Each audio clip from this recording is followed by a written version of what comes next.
Drone has become one of those words that means both everything and nothing at the same time. To some, a drone is a toy, topped with a fuzzy low-res camera. To others, they're a cruise missile with 20/20 vision. To a quartermaster, they're a consumable line item, and to one of their soldiers, they're either the guardian angel, the whizzing and whirring PTSD terror machine, depending on whose side it's on. However, strip all of that away, and drones, however they come, are essentially all exactly the same thing. An uncrewed system of some kind that lets you project capability without putting a human being inside. That could mean surveillance, logistics, communications, electronic warfare, or normal warfare. Anything and everything that could ever need to be done on the battlefield. All that drone denotes is the absence of an immediately involved human being.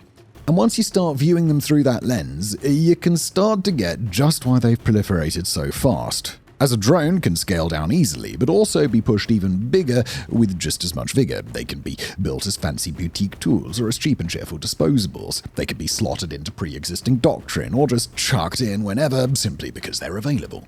However it's done too, the result's the same. More reach, more endurance, more bang, and so on. And indeed, this core simplicity is exactly why today's episode exists, because once you boil drones down to these basic universal ideas, you're left only wondering who. Who has the best ones? Who has the worst ones? Who has done the best job of developing them as a proper capability? So on and so forth. Steady your inquiry, though. Worry not, for it'll be those very questions and more that we wrangle with today as we rank the world's drone fleets. And just a quick note before we get off today, this episode does skew towards airborne systems. Ground, surface, and underwater drones are absolutely a part of the picture, and we'll hit them as we go. But right now, the most mature fleets, the biggest procurements, and most visible combat learnings are in the sky. And so that's where we focused. Just makes sense. And with that big qualifying flag duly raised, let's properly begin. The triers. And we'll begin at the bottom, working our way up to the top as we go on. Further, unlike we'll be doing later on, we also won't begin by having a look at any single specific nation, but by looking at all the second-rate powers in one big flowing blob, the ones who have not built full-spectrum drone ecosystems, exported them, or learned how to fight modern wars with them, but who, as the chapter title suggests, have at least tried. However, this should not be taken to say that their efforts are proactively bad, because they're absolutely not, particularly when there's so many nations that flatly don't try to build their own drones at all and are quite happy relying on imports. I mean, if we wanted to do a chapter covering the nations that aren't even bothered, it would wind up lasting 62 hours and mostly consist of me saying Guyana, yes, they're shit, Andorra, also shit. So instead, all of those featured in this section are the nations that, for one reason or another, simply haven't managed to turn their serious effort into something coherent, scalable, and combat relevant yet. They're the ones who've built prototypes, who've launched programs, who've held press events, who've written doctrine papers, and in some cases have even fielded a handful of real systems, but whose end result is still patchy. A capability here, a promising project there, and a trade deal papering over the gaps everywhere else. And with that being all the framing we could ever need, let's talk specifics, starting with, very broadly, Europe. Because if there's one region on Earth that on paper should be a drone powerhouse, it's the one packed with world-class aerospace companies, NATO budgets, and governments who love nothing more than writing white papers about future battle networks. But alas, Europe is not a drone powerhouse, and for the last 20 years, its story has been one of programs that just collapse outright, or drones that were produced in such tiny numbers that you'd be forgiven for forgetting they existed at all. France, for example, had Harfang, a spin-off of an Israeli design, of which a whopping 4 of them were built. Germany tried Eurohawk, a variant of the American Global Hawk, a huge, high-altitude, long-endurance, picture-taking drone that we'll come to later. The key word there is they tried, because they built just one of them, and it's now gathering dust in the Bundeswehr Military History Museum. Italy's stab at it was the Piaggio P1HH Hammerhead, a clever male concept based on a business aircraft. It got battered by prototype losses, and then Piaggio financially collapsed, killing the whole thing dead, as the Zoomers would say. Womp womp and all that. Spain, for its part, had things like the Atlante. First flown in 2013, it quietly died in the 2020s, and the UK, always the stellar provider of military procurement up stories as it is, managed to raise the bar to new lofty heights when it spent over a decade wrestling with Watchkeeper, and indigenously made variants of the Israeli Hermes 450 that reached full operational capacity in November 2018, no need to then nearly immediately phase it out because it was just too expensive. So, what did Europe do instead in the face of such poor local efforts? Well, for a time, it basically gave up trying to do it itself, gave up on even trying to indigenize foreign kit, and just straight up just bought it off the shelf instead. France, for example, got themselves American-made Reapers, as did Spain. Italy also did the same, but threw some Predators in for good measure, and Germany, for their part, leased Israeli Herons. First the Heron 1, then the Heron TP. As for what all those types are, don't worry about it just yet. They'll be getting discussed properly later on, and them being just good UCAVs is basically all you need to know for now. Such a dependency on foreign kit may just prove to be a temporary state of affairs too, because as we speak, there's a potential light at the end of the tunnel, and it's in the form of Eurodrone. Work on the idea effectively kicked off in the mid-2010s, the four partner nations, Germany, France, Italy and Spain, formally agreeing they need a sovereign European mail drone around 2015, and after years of industrial haggling and requirements wrangling, the big development and production contract was finally signed in February 2022. The current expectation is first flight around 2027, with entry into service around 2029 to 2030. Design-wise, Eurodrone is deliberately not a cheap and cheerful system. It's a top-shelf, very fancy, very large twin-engine mail platform with a quoted maximum takeoff weight in the 11 to 12-ton ballpark and a claimed endurance of up to 40 hours, plus a payload figure in the multi-ton bracket when you include sensors and stores. It's being built by Airbus Defence and Space as prime, with Dassault and Leonardo as major partners, procured through the Organisation for Joint Armament Cooperation, OCCAR, and the initial order is 20 systems of 3 aircraft each, so 60 air vehicles in total across the 4 nations. And the whole point of the thing is sovereignty. A European-built mail drone designed from the outset to fly in European airspace under European rules, be sustained and upgraded without begging Washington or Tel Aviv for permission slips, and potentially be exported on European terms. There could well be cause for optimism about this one too. Airbus, after the program's preliminary design review, said outright that, quote, "It proves that the initial design of the aircraft has consistently matured, paving the way to proceed with the detailed design." While their head of air power, Jean-Brice Dumont, called it an important step forward for this key European defence programme. Then, after the critical design review, OCCAR announced the successful completion of the critical design review and stated that it confirms the maturity of the system's design. And it's not just Eurodrone either. There are a couple of other little green shoots that suggest Europe might finally be getting its act together in the unmanned space. Emphasis on the word finally there.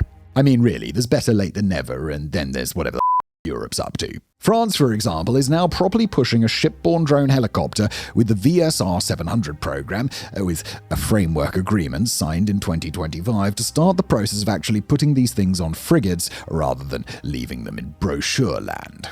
Airbus, meanwhile, has the Zephyr pseudo-satellite quietly doing the high-altitude, ultra-long endurance thing, a niche, yes, but a useful one, and at least one European tactical system, Safran's Patroller, has moved past the concept stage and into real deliveries and even exports, even if the enthusiasm hasn't always been uniform. And then there's our sangria-drinking friends down on the Iberian Peninsula, because like a zombie, Atlante has recently punched its way out of its coffin and hit the market as the reworked and thoroughly fancy Atlante 2. We're talking 27 airframes in all too, so certainly not a comedy amount.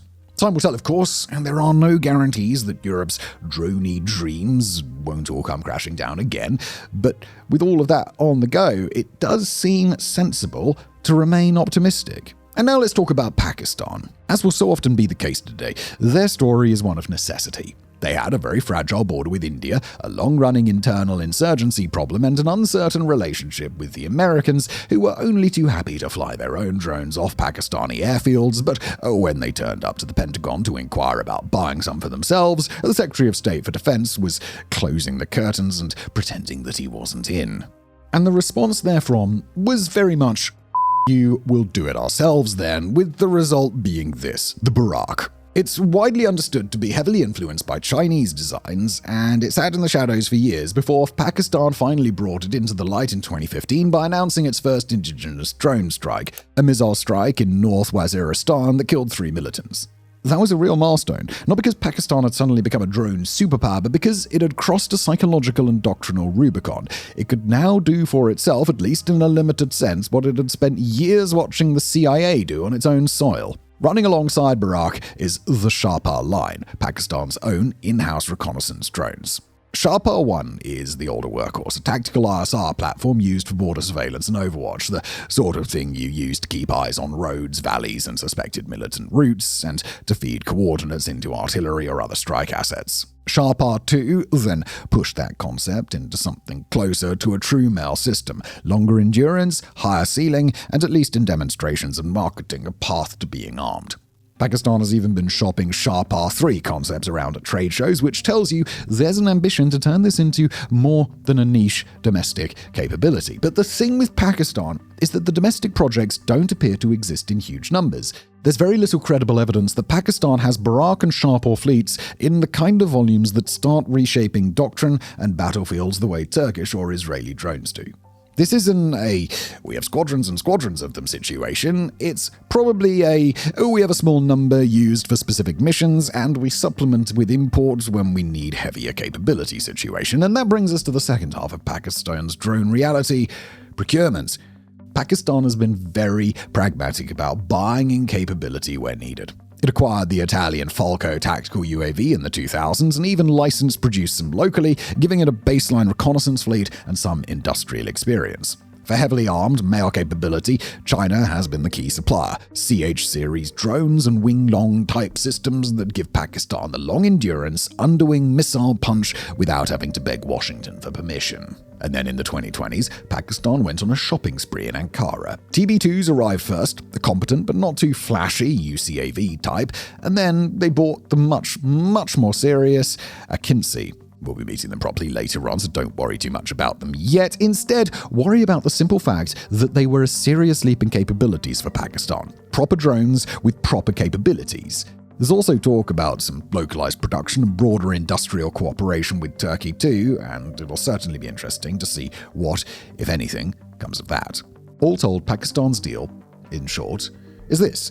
It has built and fielded some indigenous drones, it has proven it can conduct armed UAV strikes on its own terms, and it has steadily improved its capability through smart procurement from China and Turkey.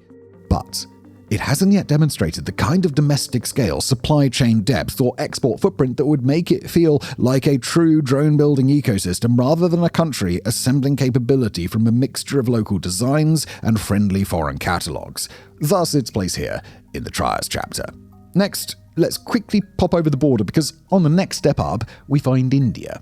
On paper, they should be one of the big boys. They've got a huge defense budget, a massive tech sector, a vast industrial base, and plenty of nuisance neighbors who should be motivating them to get drones. Well established as an essential component of modern warfare as they are, and yet, no. Their indigenous drone story has been an endless loop of nearly for decades now.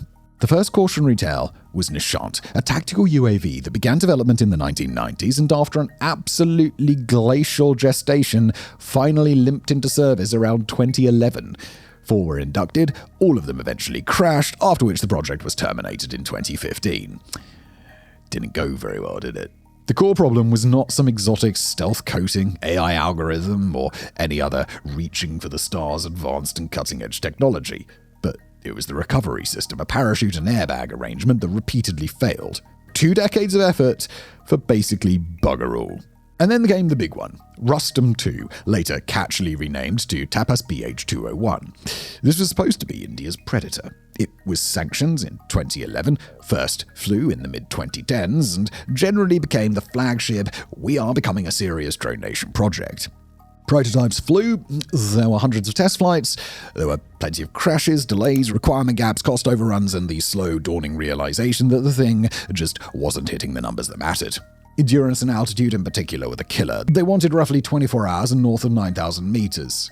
And Tapas, by the time it was being seriously evaluated, was struggling around the 18-hour mark at about 8,500 meters, which doesn't sound like a huge gap until you remember that UAV's whole shtick is endurance, and being 6 hours short is the difference between one drone can cover a whole day's tasking happily and you're constantly rotating airframes, crews, and ground stations just to keep the same patch of sky watched.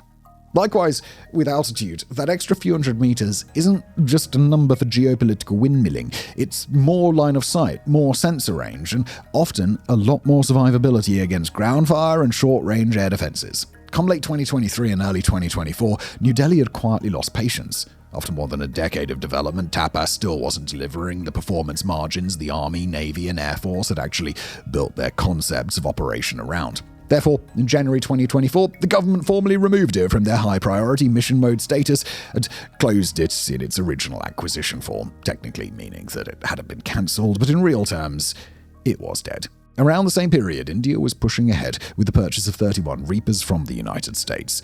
They weren't giving up on developing their own drones because, as Vice Admiral Krishna Swaminathan stated in 2024, we hope the next version of Tapas will be much better. We look forward to that day. But it was an acknowledgement that, for the time being at least, their UCAV efforts had failed. That said, it's not all doom on the drone front for India, because on the small end, they are actually doing fairly well. The Army and paramilitary forces, for example, have been hoovering up hand-launched Scouts and quadcopter-style ISR drones in serious numbers, with domestic firms like IdeaForge and a growing startup ecosystem supplying a lot of the kit, and by some estimates, India now has a few thousand drones in service if you count all the micro and mini systems rather than just the big male headline grabbers. They're also clearly thinking ahead too, with swarming trials and the first step toward drone units being built around disposable, attritable systems rather than one big shiny headline-grabbing platform. It's a patchwork of imports and small domestic projects rather than a coherent indigenous male/UCAV ecosystem, sure, that buys the high end and builds the low end, but you can't deny India is at least trying.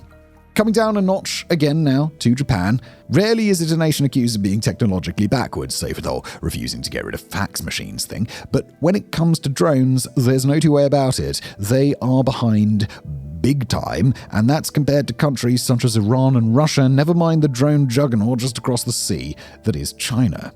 And it's not like Japan couldn't do it. They are truly world-class when it comes to advanced manufacturing, electronics, robotics, and systems integration, all talents that you'd assume would give a nation the perfect springboard into the world of drones, and yet up until very recently, bugger all.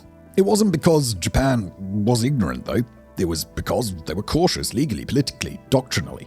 Basically, for decades, Tokyo's defense policy has been hemmed in by constitutional interpretations and a national political culture that is hypersensitive to anything that looks like offensive power projection. See World War II for details of why it's a touchy subject. And armed drones, in the popular imagination, are associated with American-targeted killing campaigns, and that makes them politically radioactive in a way that, say, an air defense destroyer simply isn't. And that very radioactivity ended up dictating their drone trajectory. By proven surveillance platforms from the US, specifically 3 Global Hawks in 2014, integrate them carefully with them entering service in 2022, and then only gradually start pushing the envelope once drones had made a beachhead in the minds of the public.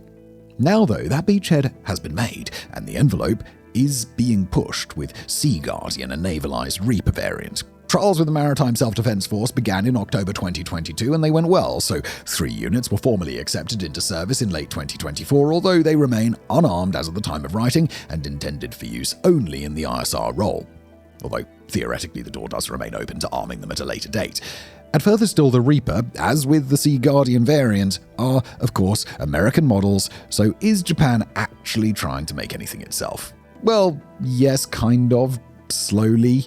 Really slowly. Their Acquisition Technology and Logistics Agency, ATLA, has been steadily funding unmanned research on the down low, and in the early 2020s, you started seeing some results. Subaru, yes, the same Subaru that makes 2 incredible sports cars and 1 million boring mummobiles, delivered an experimental fixed-wing UAV to ATLA for manned-unmanned teaming trials intended to explore how drones might work alongside crewed aircraft and helicopters. There's also been studies looking at combat UAV technologies in the same broad orbit as Japan's next-generation fighter planning, with there even being talk of some kind of loyal wingman drone to accompany their upcoming 6th-generation fighter, jointly being developed with the UK and Italy, that is expected to enter service in 2035, so it's very early days. On the small end, though, Japan has been more practical and has had more wins, with the ground defense force fielding limited numbers of tactical drones, things like small hand-launched scouts, including the RQ-11 Raven, brought from the Americans, and a few Scan Eagle-type systems for surveillance, particularly useful for remote island monitoring and artillery spotting, and also bought from the Americans. But they are working on some indigenous stuff, the Yamaha RMAX helicopter drone that they use in reconnaissance roles being the best example. Not glamorous, but functional. None of this makes Japan a drone powerhouse, of course, and the reality of the matter remains that Japan is shockingly behind. But it does show that they haven't been asleep at the wheel. They've been trying, hence the name of this chapter. And then there's Brazil, a country that, much like Japan, you really would expect to be doing better because they are an oft-slept-on heavyweight in the aerospace world.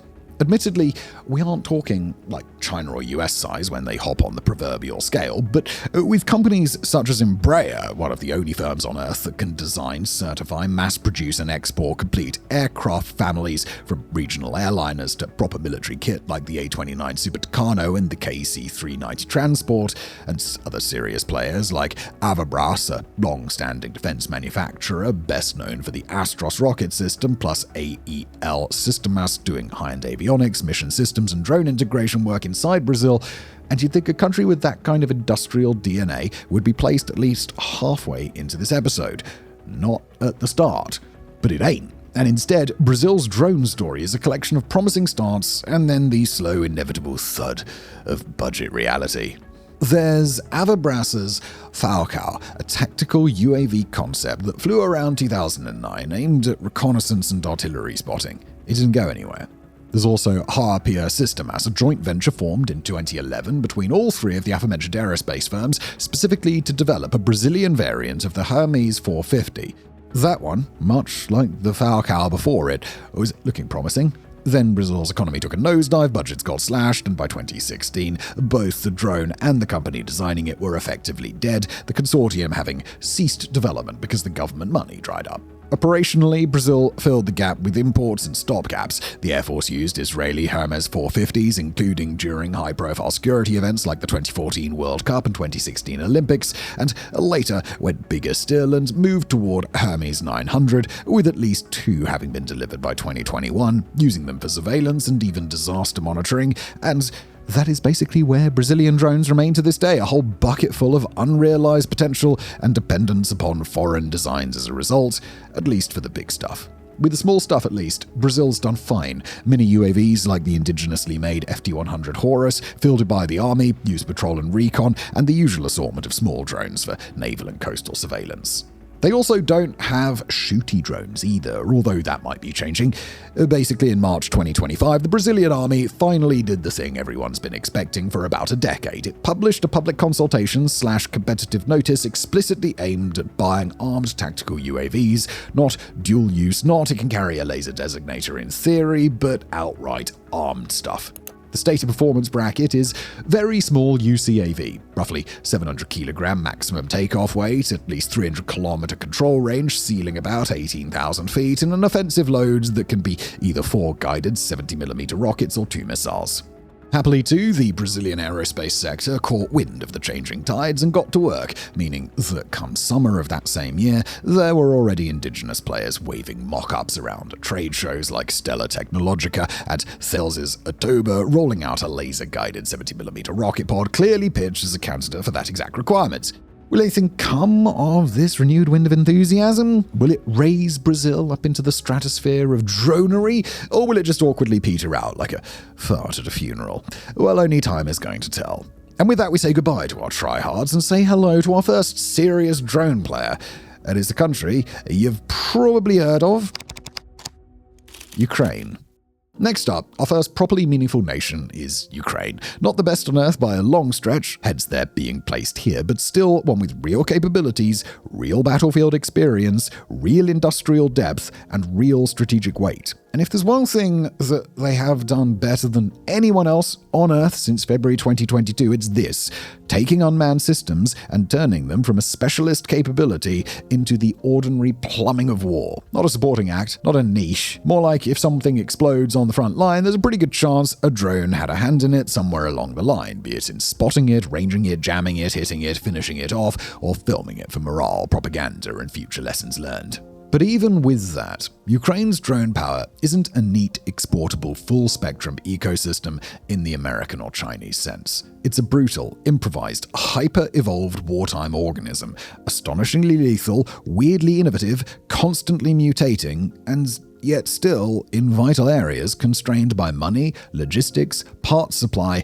and the simple fact that it's fighting for its life rather than building a glossy peacetime procurement empire. What is fascinating, though, and indeed commendable, is that pre-2022, Ukraine did have a drone story, but it was one of a copy-and-paste normal nation, the very ones which are so bland and unnotable that we aren't even bothering to include them in today's video. Some small domestic reconnaissance drones, a few niche things in the works that most analysts never expected to see completed, their UCAVs brought from abroad, and a general sense that drones were useful but not yet the central nervous system of a modern army. Then the full-scale invasion landed like a meteor, and suddenly the country needed eyes everywhere, all the time, and precision strike options that didn't rely on having spare artillery shells, manned aircraft, or permissive airspace. So Ukraine did the thing that wartime underdogs always do when their backs are against the wall and everything is starting to look a bit dire. They innovated. At the absolute bottom rung, that meant drowning the front line in cheap quadcopters. The COTS stuff at first, the DJI Mavics that became go-to platoon-level eyeballs. They spotted trench lines, they hovered over tree belts, they watched routes, they corrected indirect fire. Then the next logical evolution soon enough hit. Rather than merely correcting mortar fire, they became mortar fire, quite literally dropping mortar rounds, grenades, and anything else light that went bang.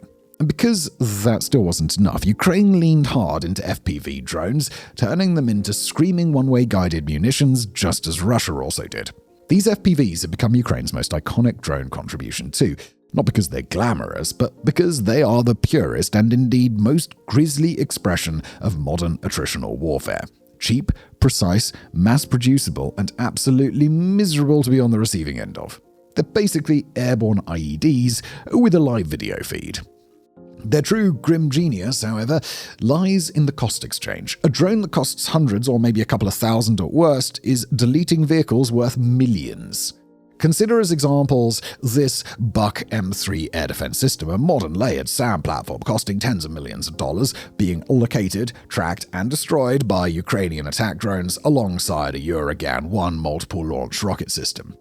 Or how about this Panzer S1, a combined radar, missile, and gun anti-defense system explicitly built to kill drones being picked off by Ukrainian FPV operators, all the same. And then there's this one, a TOS-1 thermobaric rocket launcher, one of Russia's most feared area effect weapons, being struck by a low-cost FPV drone, triggering a catastrophic, sympathetic detonation that obliterates the vehicle outright. A cheap disposable drone turning a multi-million-dollar system into an instant fireball. Getting the idea? The Ukrainians have destroyed an obscene amount of Russian hardware and indeed soldiers with their FPV drones. But then you go one rung up to the bespoke Ukrainian battlefield multi-rotors, heavier octocopters and hexacopters that can carry proper loads. This is where you get things like the R-18 style bomber drones, big multi-rotor machines that exist specifically to lob munitions onto armor, often at night, and then vanish back into the dark.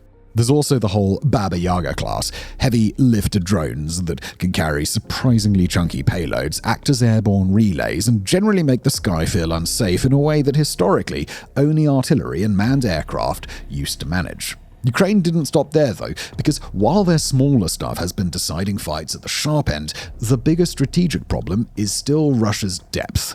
Airbases, depots, factories, fuel farms, radar sites, the things that sustain the war machine.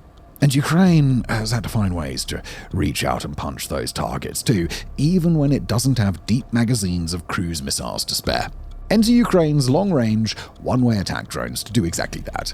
prop-driven things like the UJ-22 and its bigger siblings, plus newer, cheap, long-range designs like the AQ-400 concept. The idea behind them being essentially, we can't afford to throw $2 to $5 million missiles at everything, but we can afford to throw large numbers of relatively cheap drones and accept losses.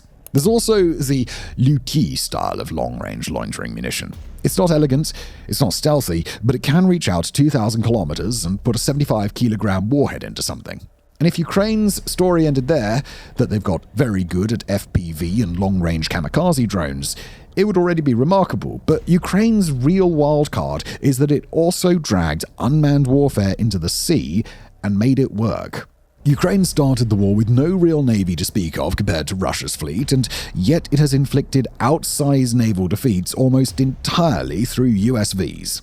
The headline names here are Magura and Sea Baby. Magura V5 is the relatively standard explosive drone boat concept, small, fast, long-legged enough to reach targets far from Ukraine's coast and carrying a big enough warhead to turn a warship's day into a sinking feeling.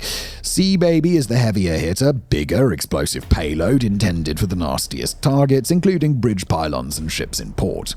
And then, because if nothing else, Ukraine has certainly proven itself a nation of on-their-feet thinkers as a result of this infernal war. Those naval drones started evolving, chiefly with armed variants, including gun-armed ones, and even some with air-to-air missiles. The point isn't that these systems replace a navy, though, it's that they impose cost, forced defensive posture, and create a constant background threat that Russia has to spend time and resources countering. Underwater drones are the next layer of that maritime story. More speculative, more developmental, but still very real as a direction of travel. Ukraine has showcased concepts like the Toloka family, ranging from smaller semi-submersible strike drones to giant underwater bomb concepts that read like something out of a Cold War fever dream. There's also the volunteer-built Marichka idea, a long-range UUV pitched as a way to sneak explosive payloads toward targets that are otherwise hard to reach or defend against.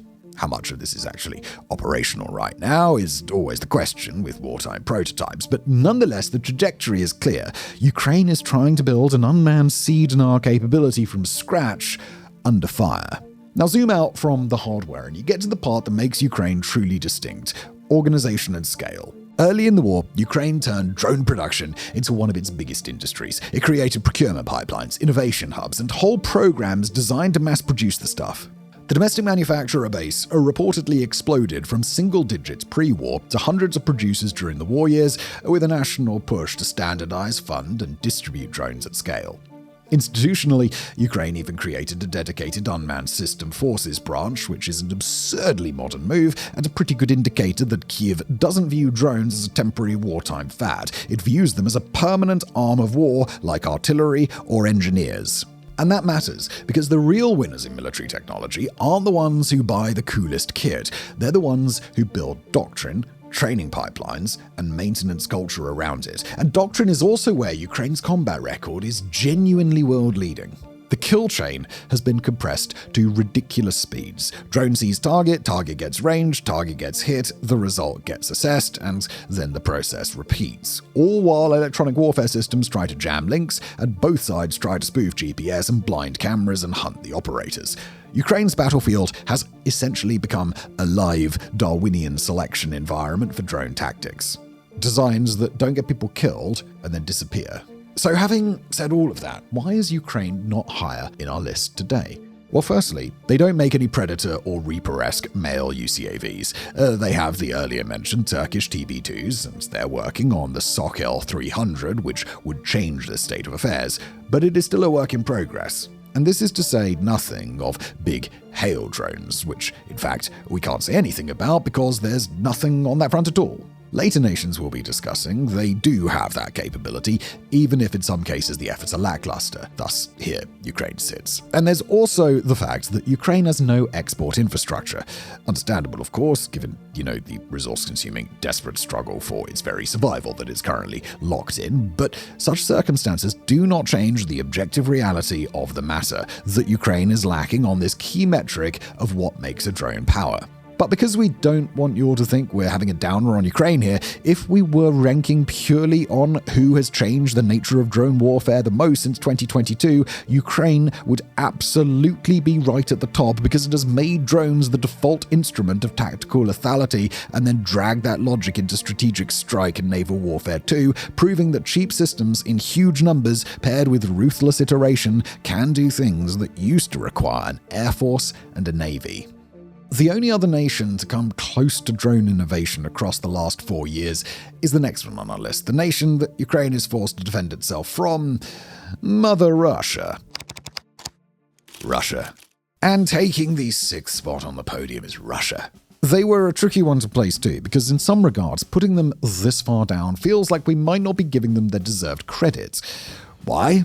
Put it this way, does Russia have an agreeable spread of drones of various different roles and capabilities? Yes. Do they have an absurd amount of real-world experience using them and valuable lessons learned as a result? Courtesy of their invasion of Ukraine, well, the answer is also yes, and in certain dark little niche areas, FPV kamikazes, lash-ups built in garages, and the small stuff basically, they're arguably ahead of other nations who come up higher overall. But it's not enough to place them higher, because as we shall see, once you zoom out and look at how dependent they've become on imported designs, smuggled electronics, frantic improvisation, and sheer brute quantity over quality, Russia's drone empire starts to look a lot less like a coherent full-spectrum ecosystem and a lot more like a very dangerous, very noisy bodge job. Impressive, certainly, but still a clear step down from that which will come later. To begin explaining all that properly, though, let's have a look at the respectable end of Russia's drones, a specific example of which would be the Orlan 10, a modestly sized reconnaissance UAV designed by the Special Technology Center in St. Petersburg. It weighs in at roughly 15 to 20 kilos in all, has a 2-stroke engine that sounds not unlike a hedge trimmer, gets hurled into the air with a pneumatic catapult, and then putters around 10 to 14 hours at a couple of thousand feet, while a cheap but effective camera under its belly. Not the most exciting UAV, admittedly, but a very important one all the same. It's Orlans that you constantly see on rec photos and telegram feeds. It's Orlans that Ukrainian soldiers keep cursing in interviews. Because 9 times out of 10, if the Russians are dropping accurate artillery on you, one of these things was orbiting overhead first. And they can beam back live videos, snap stills, and in some variants, even laze targets. The Orlan 30 variants even added a proper electro-optical turret and laser rangefinder for more precise fire correction, and the Lear 3 electronic warfare system, an optional bolt-on, allows it to jam radio and mobile phone communications. There are also thought to be thousands of Orlan 10s in service too. They're cheap enough that Russia can afford to lose them, and make no mistake, they do lose them, but they're robust enough that when their electronics aren't being jammed to hell, they do exactly what they promised to do. Above that, in the food chain, sits the ones which are the legacy of Russia's brief flirtation with buying Israeli toys. Basically, the 2008 war in Georgia left Moscow desperate to up its drone game, and with indigenous solutions clearly being some way away, they went shopping instead and ended up buying Israeli, specifically the Searcher 2 and Bird Eye 400, which then became the 4-Post and Zastava respectively when reproduced locally. The 4-Post, for its part, gave Russia a genuine, long-range, all-weather RSR platform for the first time. Proper sensible, proper endurance, SATCOM link. Later, when relations with Israel curdled, they Russified the design and made the 4-Post R with a local engine and avionics and a couple of underwing pylons so it could lob some light-guided munitions. The Zastava, meanwhile, was the baby, small, short-range, and handed out to battalions and companies as a line-of-sight scout. Useful certainly, but very much a tactical pocket-sized thing rather than a grand strategic asset. The real significance of both, though, wasn't the airframes themselves so much as what they kicked off, as they gave Russia a ready-made template for what modern UAVs should look like and how they should be used. And crucially, thanks to that local production and industrial foothold that would later be used to spin up other designs. Speaking of which, the Orion, also known as Inokhodets, it's basically Russia's Predator equivalent. It's a prop-propelled drone too, about 8 meters long, 16-meter wingspan, a single pusher prop at the back, 24 hours-ish of endurance if you treat it gently, and enough payload to haul a decent electrical-optical infrared turret, plus a couple of guided bombs or missiles under each wing. It did its first real proving runs in Syria, where one very smug Channel 1 segment showed an Iran parked at T4 airbase with a whole row of little sortie marks painted down the side. 20 on reconnaissance missions, a dozen plus strikes, exactly the sort of work you'd expect a Predator-esque drone to be doing. Altius, meanwhile, is the top-spec model they've been threatening to field for the best part of a decade. A twin-engined, roughly 6-ton hailish thing that's supposed to sit a long way back, a long way up, with a lot more fuel and payload than Orion. On paper, it's the one that finally gives Russia that global Hawk-like capability. 24 to 30 hours on station, a serious sensor suite, SATCOM control, potentially even a mixed loadout of reconnaissance gear and heavier guided munitions. Unlike a Global Hawk, however, it can also pack some bangy bits. In practice, though, the program's been bounced between design bureaus, renamed 3 times, and only crept into what looks like low-rate service in the last couple of years. So low-rate, in fact, that most analysts believe that a mere 3 of them actually exist, and they are all prototypes. And while we don't have much context on production figures yet, thanks to this ascending order, trust us, this really isn't a lot. Russia, put simply, is out of its depth with the big, fancy, cutting-edge UAVs. Like most of its cutting-edge military kit, it can make great prototypes. Think of the Su-57 stealth fighter and T-14 Armata main battle tank for other examples. It can wheel them out at parades and air shows. It can get a handful into trial units, but when it comes to actually cranking them out in serious numbers and sustaining production under sanctions, the whole effort starts to wheeze. And with that in mind, pardon us for not getting too excited about their upcoming Okhotnik B, because it really does look like more of the same. On paper, it's everything you'd expect from a top-tier UCAV. A great grey flying wing the size of a small fighter, jet-powered with an internal weapons bay, low observable shaping, and a job description that includes words like loyal wingman and deep strike.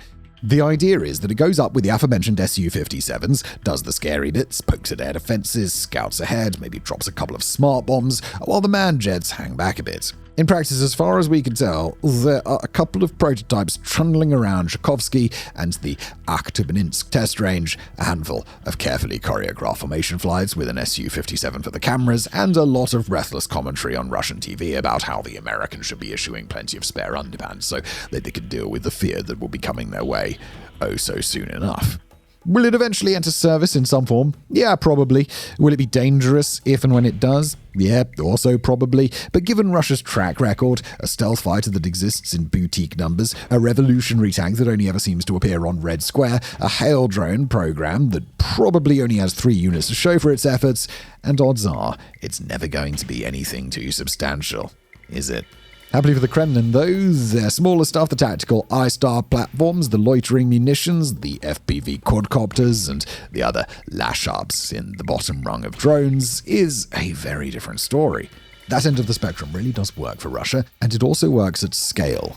We've already talked about Orion 10, of course, but it's worth stressing that it's just one face of a whole small UAV ecosystem that Russia leaned into hard after 2014. You've got things like Eleron 3, Granat, Tachyon, and little Zala 421 variants, backpackable or catapult-launched drones with a few hours of endurance and a simple day and night camera. Platoon and company commanders use them to peek into tree lines, check whether the opposite trench is occupied, and conduct mortar fire. Individually, they aren't glamorous, but collectively they mean Russian units very rarely go anywhere blind anymore, which is a pretty big step up, all things considered. And then you've got the loitering munitions. The poster chart here is the Lancet. If you've seen those clips of an X-shaped flying thing gliding on some poor unexpected howitzer before the image cuts to static, that was probably a Lancet. It's made by Kalashnikov's Zala Aero offshoot. Yes, it's that Kalashnikov.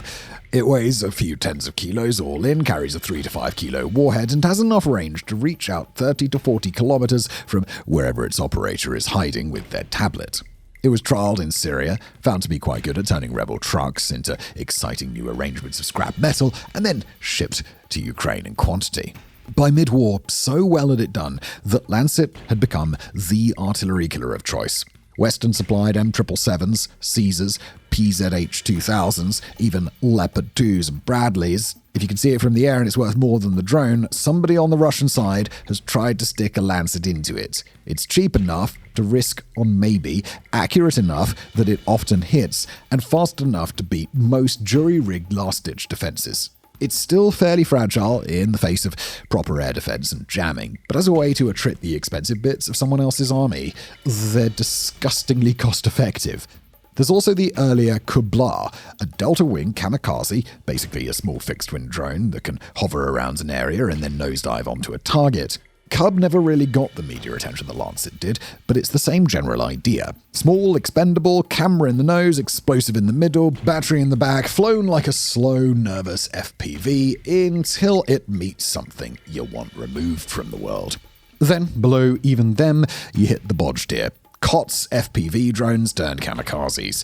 If you've seen those GoPro feeds of a quadcopter screaming down a trench line before detonating in someone's dugout, that's what we're talking about here. The Russians have taken those, bolted on RPG warheads, anti-tank mines, hand grenades, anything with a fuse really, and entire platoons of operators to fly them to war. Early on, this was almost entirely a volunteer thing. Telegram groups crowdfunding parts, hobbyists in basements 3D printing mounts and nose cones, and proudly shipping one-way birds to units at the front. The Ministry of Defense first had the stereotypical reluctance to accept any newfangled techno kit that old generals are so often characterized as having. But then, as they saw the good results coming in from those civilian-led efforts, they changed their tune. Now you have formal FPV companies in most frontline brigades, you have proper training courses, and you have a semi-official pipeline of Chinese-sourced motors and cameras feeding the whole contraption.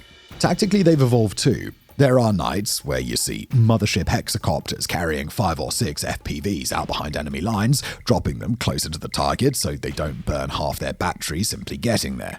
There are bodged fixed-wing bomb trucks made of foam and plywood carrying small bomblets, doing one pass over a known strongpoint and then ditching. There have even been experiments with tethered FPVs where a fiber optic cable runs back to the operator, so jamming the radio link is no longer possible. And it's not just one-way type things seeing widespread use either, as Russia's infantry and artillery units now treat commercial quadcopters as standard issue. DJI Mavics, Matrices, Aurtels, anything they can get out of China are used for spotting, ranging, and grenade dropping. A pair of operators with a couple of Mavics can, in good conditions, keep an entire company front under more or less constant surveillance. They adjust mortars, watch for movement, check their own camouflage, and record data for later analysis and inevitably propaganda. So 6th place it is, not because Russia's drone fleet is a joke. It isn't, but because when you stand back and look at the whole picture, it's clear that this is still very much a war-footing bodge job rather than a mature, self-sustaining ecosystem. Admittedly, it's a bodge that in some areas is bloody effective. It's not for nothing that their Rubicon Elite drone unit has been so devastating in Ukraine, but it doesn't change the fact that Russia is still playing catch-up in the grand scheme of things. And before we move on to the next country on our list, I do want to take a quick pause from this endless recording session. Oh my god, it goes on, doesn't it? To tell you about something rather cool. Fronts.co is our subscriber-only site for people who love it when we go in depth on warfronts and wish we could do it all the time. Well, good news. You're about a third of the way through a 2-hour-plus video on the world's drone fleets. You're clearly the kind of guy or girl who likes nerdy military. Well, Fronts.co is nerdy military and geopolitics on tap. Every week, we publish 2 exclusive videos on overlooked topics, plus 2 in-depth articles written by our experts. So we might do an article tracing the flows of illicit finance into the Sudanese war, say, varied with a video about how Latin America can win the war on drugs, or how the Franco-German FCAS fighter went up. Basically, if it's obscure and related to geopol or military matters, Fronts.co is on it. That's Fronts.co, it's just $5 a month or $50 a year, and you get a whole bunch of exclusive content. And now let's get back to talking about some drones. Iran. Just a quick note before we start this one. This video is being recorded at a little bit of a spicy time for Iran, with a recent protest movement that looked like it was turning into a revolution, and now a serious build-up of US firepower in the Middle East. It takes us a little while to turn around these long-form ones, so if you're watching this in some future where the Islamic Republic has collapsed into civil war or become an American protectorate or whatever, just know that we're evaluating their drone program as it stood before any of that went down. 2026. Bit of a year, isn't it? That disclaimer out of the way, we're hopping south now across the Caucasus because the fifth spot goes to Iran. And yes, we know, the same Iran that failed to score many hits on Israel during the 12-day war. But do stick with us because while Iran may not be as feared as they once were where drones are concerned, they have become one of the world's key players. The seed of all of this was planted in the 1980s in the middle of that little meat grind that we call the Iran-Iraq War. Back then, the Iranian Revolutionary Guard Corps, IRGC, Iran's other explicitly politicized military, started experimenting with little boxy drones, such as the so-called Mahajir-1 model. It was essentially a remote-controlled glider with cameras strapped to the nose, used to spot Iraqi artillery. They were crude as hell, but they worked, and that alone was all the justification that was needed to keep going, and thus newer, ever more fancy drones popped up, first as target drones, then as better fleshed-out reconnaissance platforms, then as loitering munitions with a 30 to 40 kilo warhead, where the camera used to be, and finally, proper UCAV designs. Consequently, today, Iran has a serious variety of drones at its beck and call. At the small end, you've got things like the Mirage 521, a man-portable loitering munition with about 5 kilometers of range and a warhead roughly equivalent to a decent-sized mortar round, the sort of thing that a squad can fire from a little tube launcher and send off to mess up a trench or a parked vehicle. Above that, you hit the headline AGs, the Shahed 131 and Shahed 136 loitering munitions. They're the ones you'll know from the news thanks to their deployment in Ukraine, both in and of themselves, and after some technology sharing as the reworked Russian Jiran 1 and Jiran 2. Their core concept is a simple but horrific one. Take a dart-shaped, delta-ish frame, bolt a simple 2-cylinder engine to the back, turning a wooden propeller back up to 50 kilos of explosive into the nose, give it a commercial-grade GPS and inertial unit, and then throw it off a ramp with a rocket booster in vaguely the right direction. They will then trundle along at about 150 to 180 kph, fly low to stay under the radar, and in the absence of jamming, hit whatever set of coordinates you've fed them with alarmingly tidy precision. Their bigger brothers, Kian and Arash, are the same idea scaled up. Longer wings, heavier bodies, endurance quoted in the thousands of kilometers, and more serious warheads, of course. Underneath that kamikaze layer 2 is a decently thick stack of reusable ISR and strike platforms. The Mahajir 6 is the current workhorse, roughly 10 to 12 hours endurance, 150 to 200 kilometer line of sight range, an electro-optical infrared turret under the nose, and 2 hardpoints for small guided bombs or anti-tank missiles. It's in service with both the IRGC and the regular army, and it's been exported to places like Ethiopia, Sudan, Venezuela, and Russia. The newer Mahajir 10, however, the newest model in that particular line, cranks up everything. Reaper-ish proportions, 24-hour endurance, about 1,800 kilometers of range, and a 300-kilogram payload. It was rolled out in 2023 with accompanying text warning to prepare your shelters and that fire is on the way. And just in case we had any doubt who was being lined up as a target, said text was written in Persian and also Hebrew. There's also the Shahed 129, 24-hour endurance, about 2,000 kilometers of range, and the ability to haul 4 or so small Sadid guided munitions, and the larger Shahed 149, which claims 35 hours on station, 2,000 kilometers reach, and a payload north of half a ton. At the tactical level, you've got the Ababil 2, the little delta wing that can be used as a simple recon bird or as a loitering munition, and Ababil 3 for surveillance and reconnaissance. There's also the Ababil 5, a full sugar UCAV showing up in parades with 6 microbombs under the wing and press blurbs about AI-guided missiles. Blurbs that for now we'll opt to be cautious with and take with a pinch of salt. Perhaps the most interesting of all, however, would be Iran's attempts at creating a stealth drone. It goes all the way back to a peculiar incident in 2011 when an American RQ-170, that mega-secret one that we know basically bugger all about, was conducting surveillance along Iran's eastern border and something went wrong. The US said it malfunctioned and crash-landed. Iran claimed it took control of it via hacking. Ultimately, for our purposes today, it doesn't matter which is actually correct, as the end result is the same. Iran got its hands on one of the naughtiest bits of military kit out there, then as now, and set about reverse engineering it, pulling it into a hangar, taking it apart, measuring every surface, photographing every internal bay, and then trying to build their own version of it with whatever machining, composites, and electronics they could scrounge up domestically. The first children of this effort were rough prototypes, Shahed 141 and Shahed 161. But then came the one that actually works and flies patrols, the Shahed 191. Unlike the Americans with the RQ-170, however, for which there's so few photos of it that we're low-key a smidge concerned that Men in Black will turn up in the studio if we dig too deeply, the Iranians have no hesitations at all about sharing images of the 191 widely and proudly. We also know that the Iranians do properly use it too, as the Israelis shot one down in their airspace in 2018, with it having flown out of T4 airbase in Syria, crossed into Israeli airspace, at which point an Apache helicopter, apparently without too many difficulties, just blew it out of the sky. And thanks to this incident, we also know quite a bit about it. Are they stealthy in the sense that the RQ-170 probably is?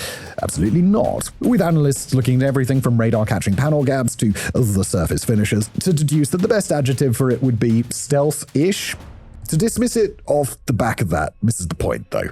Iran does not need a B-2 Spirit loaded with Tesla autopilot. It needs something that is A, hard to spot, B, cheap enough to build in numbers, and C, able to fly into a place it really shouldn't and do what needs doing with reasonable reliability. And the 191 does, it seems, do all of that. What's yet more interesting still about Iranian drones, however, besides the range on offer, which despite the odd rough edge here and there you'd struggle to call bad by any stretch of the imagination, is their proliferation, which is modest but by no means scant. Hezbollah, the Shia Islamist political party and paramilitary group that operates out of Lebanon, were the first non-state group to get in on the act, as Iran quickly supplied them with a handful of Mersad UAVs in Hezbollah names for the Twin-Tail-T variants of the Ababil II via Syria sometime in the early 2000s. By November 2004, one of those little kites had already flown from Lebanon into northern Israel, loitered over Nahariya for the thick end of half an hour, and then toddled back home before the Israeli Air Force could scramble anything to intercept it. A follow-up flight in April 2005 then pulled off the same trick, this time zipping 29 kilometers into Israeli airspace and back. Then, during the 2006 war, Hezbollah upped the ante by deploying them as loitering munitions. At least 3 Ababil/Mersads were launched towards strategic targets inside Israel, each loaded with a roughly 40 to 50 kilogram warhead, before being shot down by fighters over Haifa Bay and elsewhere. Israeli intelligence later assessed that Iran had supplied Hezbollah with at least a dozen of these systems and dozens of trained operators, and since then, the group has steadily expanded its unmanned toolkit, sending an Iranian-made spy drone deep over the Negev in 2012 that then proceeded to fly over sensitive sites before being downed.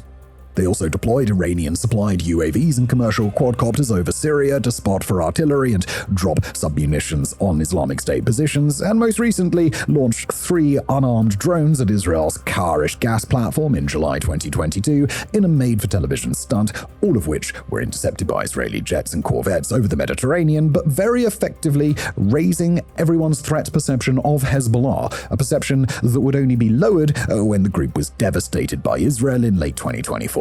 The Houthis in Yemen got themselves some Iranian drones too, starting with Qasef-1s, again Ababil II in T's local paint, and they soon began smashing those into Patriot radars and airbase infrastructure across northern Saudi Arabia.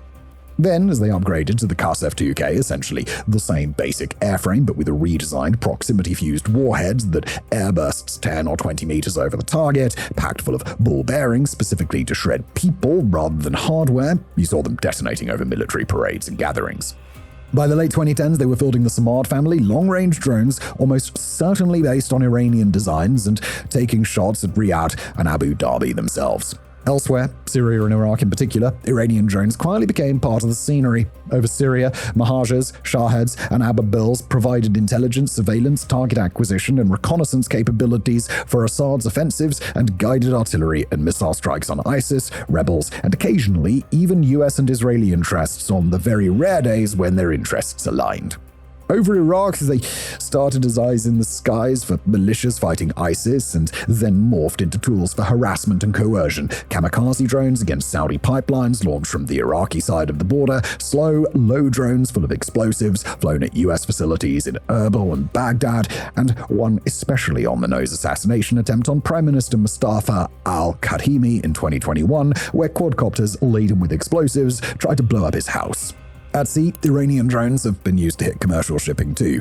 As examples, the Mercer Strait incident off Oman in 2021, where a one-way drone slammed into the bridge of an Israeli-linked tanker and killed 2 crew, as well as the Pacific Zircon attack in 2022. Same idea, slightly less lethal outcome. In both cases, the message to the world was the same. Iran can reach out and touch ships far from its own shores without openly firing a missile from its coastline.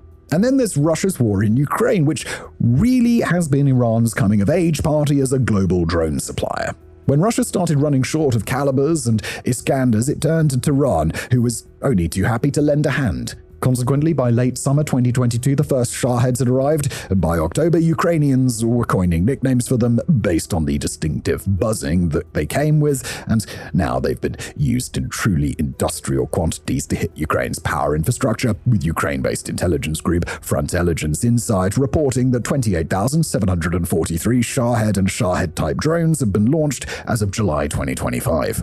Ukraine adapted relatively fast, though. Old flat guns, Jeopard self-propelled anti-aircraft guns, man-pads, fighter jets, jammers, all of these were thrown into the mix. Shoot-down rates went up, but even at a high interception rate, the cost exchange is dire.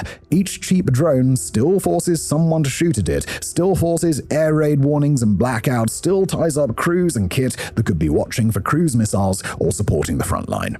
As for Iran themselves, they finally had the confidence to go for it properly themselves in April 2024. We're sure you remember these scenes, a night sky over Israel absolutely crawling with contrails and interceptor flashes, air raid sirens screaming, Arrow and David slings swatting ballistic missiles in the upper atmosphere, Patriot and Iron Dome chewing through drones and cruise missiles further down, and little scraps of Shaheds raining down from the sky.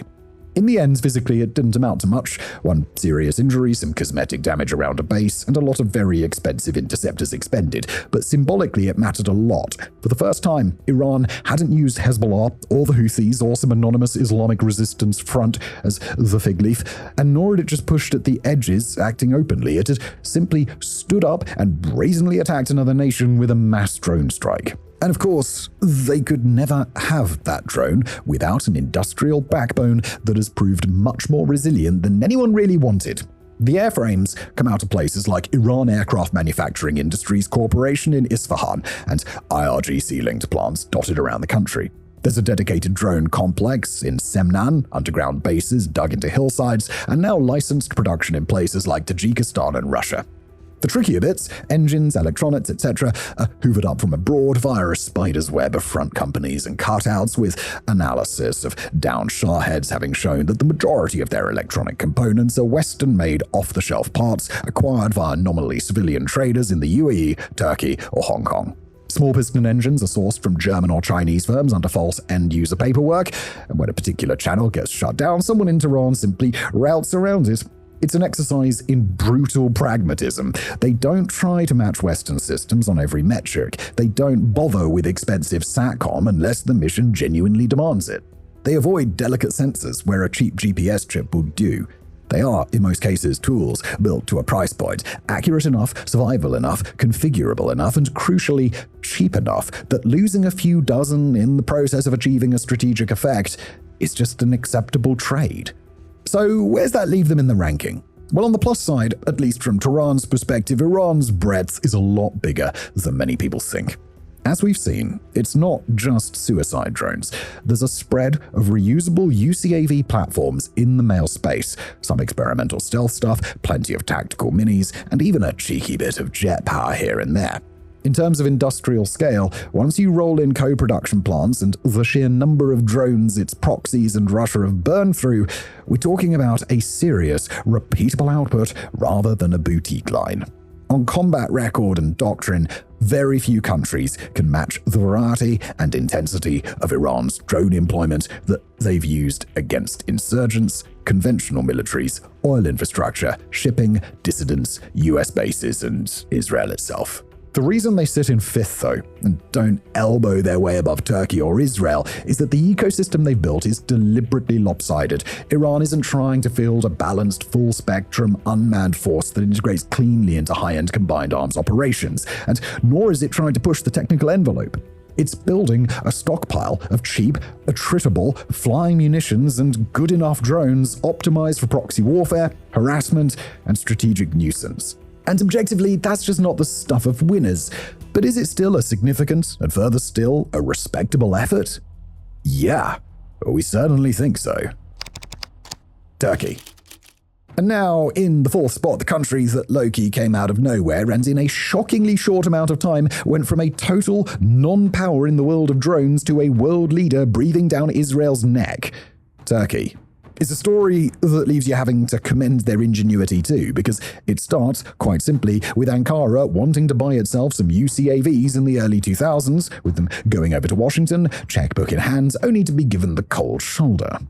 Washington, for their part, had multiple chains of logic to their response. One, mail-on drones like Predator and Reaper fell under Category 1 of the Missile Technology Control Regime. We'll spare you the legalese, but TLDR, this made export difficult. Two, there were concerns from Congress that Turkey would end up using American-built drones to blow up both militants and civilians associated with the Kurdistan Workers' Party, and that could end up creating the one thing a democratically elected politician fears more than Lucifer himself, vote-losing headlines. And three, there was then, as there is now to a lesser degree, a generally permeating vibe among the big hats of Washington that you don't flog the good stuff to just anyone who happens to be on your Christmas card list. No, you save it for the good boys who left milk and cookies out for Uncle Sam, the UK, Italy, the usual crowd. Where it gets commendable, though, is in Turkey's response, which, to paraphrase slightly, was basically, we'll do it ourselves. And boy, did they ever. The first success was tiny, literally. The hand-launched Bayraktar Mini, which first flew in 2004 and was accepted into Turkish service in 2007. And with them both being for the ISR role, you're probably thinking, so what? Right? Lots of countries have made them, and frankly, come the mid-noughties, such technology wasn't exactly cutting edge. But hold that thought, because something running before you can walk, something standing on the shoulders of something, and by the early 2010s, Turkey was getting really rather serious. Enter this, the Bayraktar TB2, a proper all-singing, all-dancing, and indeed blowy-uppy UCAV. On paper, it's almost boring. 6.5 meters of composite fuselage, a 12-meter wingspan, one 100-horsepower piston engine hanging off the back like a lawnmower that's got delusions of grandeur. Max takeoff weight, 700 kilos, of which about 150 is payload. It trundles along at around 130 kph, tops out somewhere around 220, ambles up to 5.5 to 7,500 meters if you're patient, and will then happily loiter for 24 hours or more if you're gentle with the throttle. It carries an electro-optical and infrared ball under the nose, a little sat-nav, some radios, and 4 dinky little hardpoints rated at roughly 55 kilos apiece. On those hardpoints, though, is where we start to see that the TB2 is anything but boring, as there you will find things like Roketsan's MAM family, MAM-C and MAM-L initially, and later MAM-T. These are all basically shrink-grade smart bombs, 7 to 22 kilo laser-guided glide munitions that you can hang 4 at a time under a TB2. Suddenly, your flying lawnmower is a precision strike platform. And because the whole airframe is dirt cheap compared to a Reaper, we're talking in the low single-digit millions for an entire TB2 system, you could afford to lose a few too.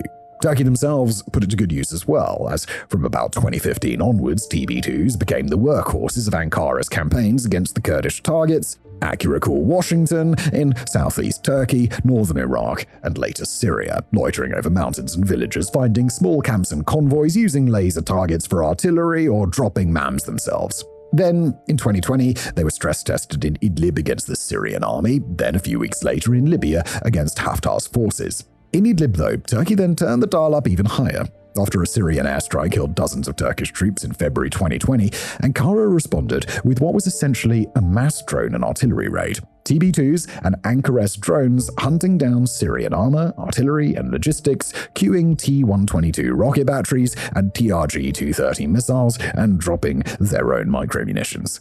Within a few days, whole Syrian brigades had been chewed up to the point where their offensive totally ran out of steam. Libya conversely showed the limits. TB2s did sterling work shutting down Haftar's supply lines and occasionally humiliating the Panzer S-1 systems guarding them. There are multiple cases of TB2s catching Panzers during reload or relocation and blowing them up. But every time Turkey got too cocky and pushed TB2s into well-defended airspace, they died in droves, with at least a dozen or so wrecks having been documented by this point. Still, the system ended 2020 on a high point, becoming one of the key platforms that helped propel Azerbaijan to victory in the Second Nagorno-Karabakh War that autumn. Then there's the matter of Ukraine, where TB2s became quite the big deal. Kyiv had the foresight to stock up on some before the Russian invasion of 2022, signing the contract in January 2019 and having 6 TB2s and 3 ground control stations, worth about $70 million in all, delivered by June of that same year. And naturally, they proved rather handy, spending the initial period of the invasion, think the time around the Kyiv offensive, prowling along Russian convoys, picking off air defense radars and Buk and Tor launchers, and popping up in telegram clips, blowing up fuel trains and pontoon crossings. According to the Ukrainian narrative, they even helped doom the cruiser Moskva by distracting its radars while Neptune missiles came screaming in from over the horizon to deliver the killing blow. There was a song, there were the memes, there were compilation videos of TB2 feeds with jaunty music that went viral worldwide. For a moment, this spindly, prop-driven thing with a wingspan smaller than some business jets was the symbol of plucky Ukrainian resistance. But as ever, the enemy is a proactive thing and doesn't just sit there and take it. Thus, sure enough, once Russia finally got its absolutely shambolic early war integrated air defense network sorted out with layered Buk, Tor, Panzer, and long-range systems tied into better radar coverage and electronic warfare, these days were over. By the summer of 2022, trying to fly a TB2 over the main front was an exercise that had caused far more ire among Ukrainian accountants than it would Russian commanders, as the drone was basically being sent to its demise. This saw their job quietly shift to safer work like artillery spotting in less contested sectors and occasional mischief over the Black Sea and Crimea when gaps opened up. It was the Libya story all over again. The TB2 was a cracking bit of kit when conditions were favorable, but was it a wonder weapon? No, absolutely not. Happily though, there's more. As you no doubt expect, because it'd be a bit peculiar for us to give Turkey the 4th place spot if their drone story amounted to a couple of diddly ones, or but the most comedy of militaries could make, and a respectable but bog-standard UCAV that's seen decent export success. And here is the more in question, the Akinci. If TB2 is the Ford Transit of Turkey's drone fleet, the cheap, reliable van that turns up to every job, Akinci is the Volvo FH Series 6, the lorry that 248.3 hours on Euro Truck Simulator 2 has us believing is the best stuff mover on planet Earth. Physically, Akinci is the MQ-9 Reaper class, and then some. About 12 meters long, 12-meter wingspan, 5.5-ton maximum takeoff weight, of which an obscene 1.35 tons is payload. 2 Ukrainian-sourced turboprops, 450, 750, or in future 850 horsepower depending on variant, haul it up to about 12,000 to 13,500 meters and keep it there for a full day. Under its wings are 8 hardpoints rated for everything, and in its belly and nose are enough sensors to make a mid-tier manned fighter blush.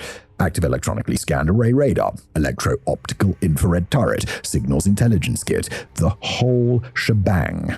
As for specifics on what everything actually is, though, as admittedly such phrasing is a smidge vague, we're talking Tebe-guided Mark 81 and Mark 82 bombs, GPS-guided kits for 200 kilo and 900 kilo class bombs, wing-assisted glide kits for standoff attacks, long-range and laser-guided anti-tank missiles, 70mm laser-guided rockets, smart micro-munitions in the small, medium, and large flavors. I gotta take a breath. The standoff air-launched cruise missile used for deep strikes, the new medium-weight cruise missile for hitting ships and land targets, and just for fun, air-to-air missiles so your drone can go fighter hunting. Theoretically. And Turkey's picture is obvious, a platform that could take over some of the dull, dirty, dangerous, and above all else, direly expensive tasks from F-16s, loitering in contested airspace with lots of fuel and weapons on tap. After all, if an Akinci goes down, you lose engines and sensors and a bunch of metal. If an F-16 goes down, you lose a pilot and a lot of political capital. Come 2022, there was at least a squadron-ish worth spread between the Air Force, Army and Gendarmerie, with a handful earmarked for the Navy, and they've since been used for long-range strikes in northern Iraq against Kurdish targets, for maritime patrol over the Aegean, and more wholesomely, for disaster relief, with 9 Akinsees flying over 1,500 hours between them after the 2023 earthquake to feed imagery to rescue teams. There have also been teething problem losses, though, as one operated by the Tripoli government in Libya apparently ended up in a smoking crater, and another Turkish Akinse was reportedly shot down by the PKK in Iraq. Big drones are still drones at the end of the day, no matter how big or sexy they are. They do not enjoy being in range of surface-to-air missiles. And so, where would an enthusiastic nation like Turkey go from there? Where could they go from there? Because it would be absolutely ridiculous for them to go from making a top-shelf conventional UCAV like the Akinse to cutting-edge supersonic stealth drone, except, well, that's what they've done, and they've made multiple different models, in fact. The first is this, the Bayraktar Kızılma, and I know I'm butchering these, they are literally impossible to pronounce. The basic Kızılma A is a high subsonic beast, roughly 14 and a bit meters long, around a 10-meter wingspan, about 6-ton maximum takeoff weight, and a single Ukrainian turbofan stuffed in the back. Internally, it's got room for roughly 1.5 tons of fuel and weapons. There's an internal bay big enough for a couple of 500-kilo class smart bombs or standoff cruise missile, plus 6 external pylons you can use when you don't particularly care about being sneaky. Up front, there's meant to be a proper multi-mode active electronically scanned array radar, an infrared search and track system, and all the other gubbins that you would expect on a modern fighter, and wrapped around that is a tailless blended wing body with modest canards and canted fins optimized to at least not light up like a Christmas tree on radar the second someone points a dish at it. Performance-wise, it's pitched at a cruising of around Mach 0.6 and dashing somewhere up towards Mach 0.9 with enough fuel for 3 to 5 hours on station and a ceiling of the mid-30s, maybe nudging about 12,200 meters when the mood takes it there. Future B and C variants with afterburning engines and possibly a twin-engine layout are openly talked about as supersonic, but for now, the important bit is not that it's the fastest thing in the sky, it's that it just exists at all.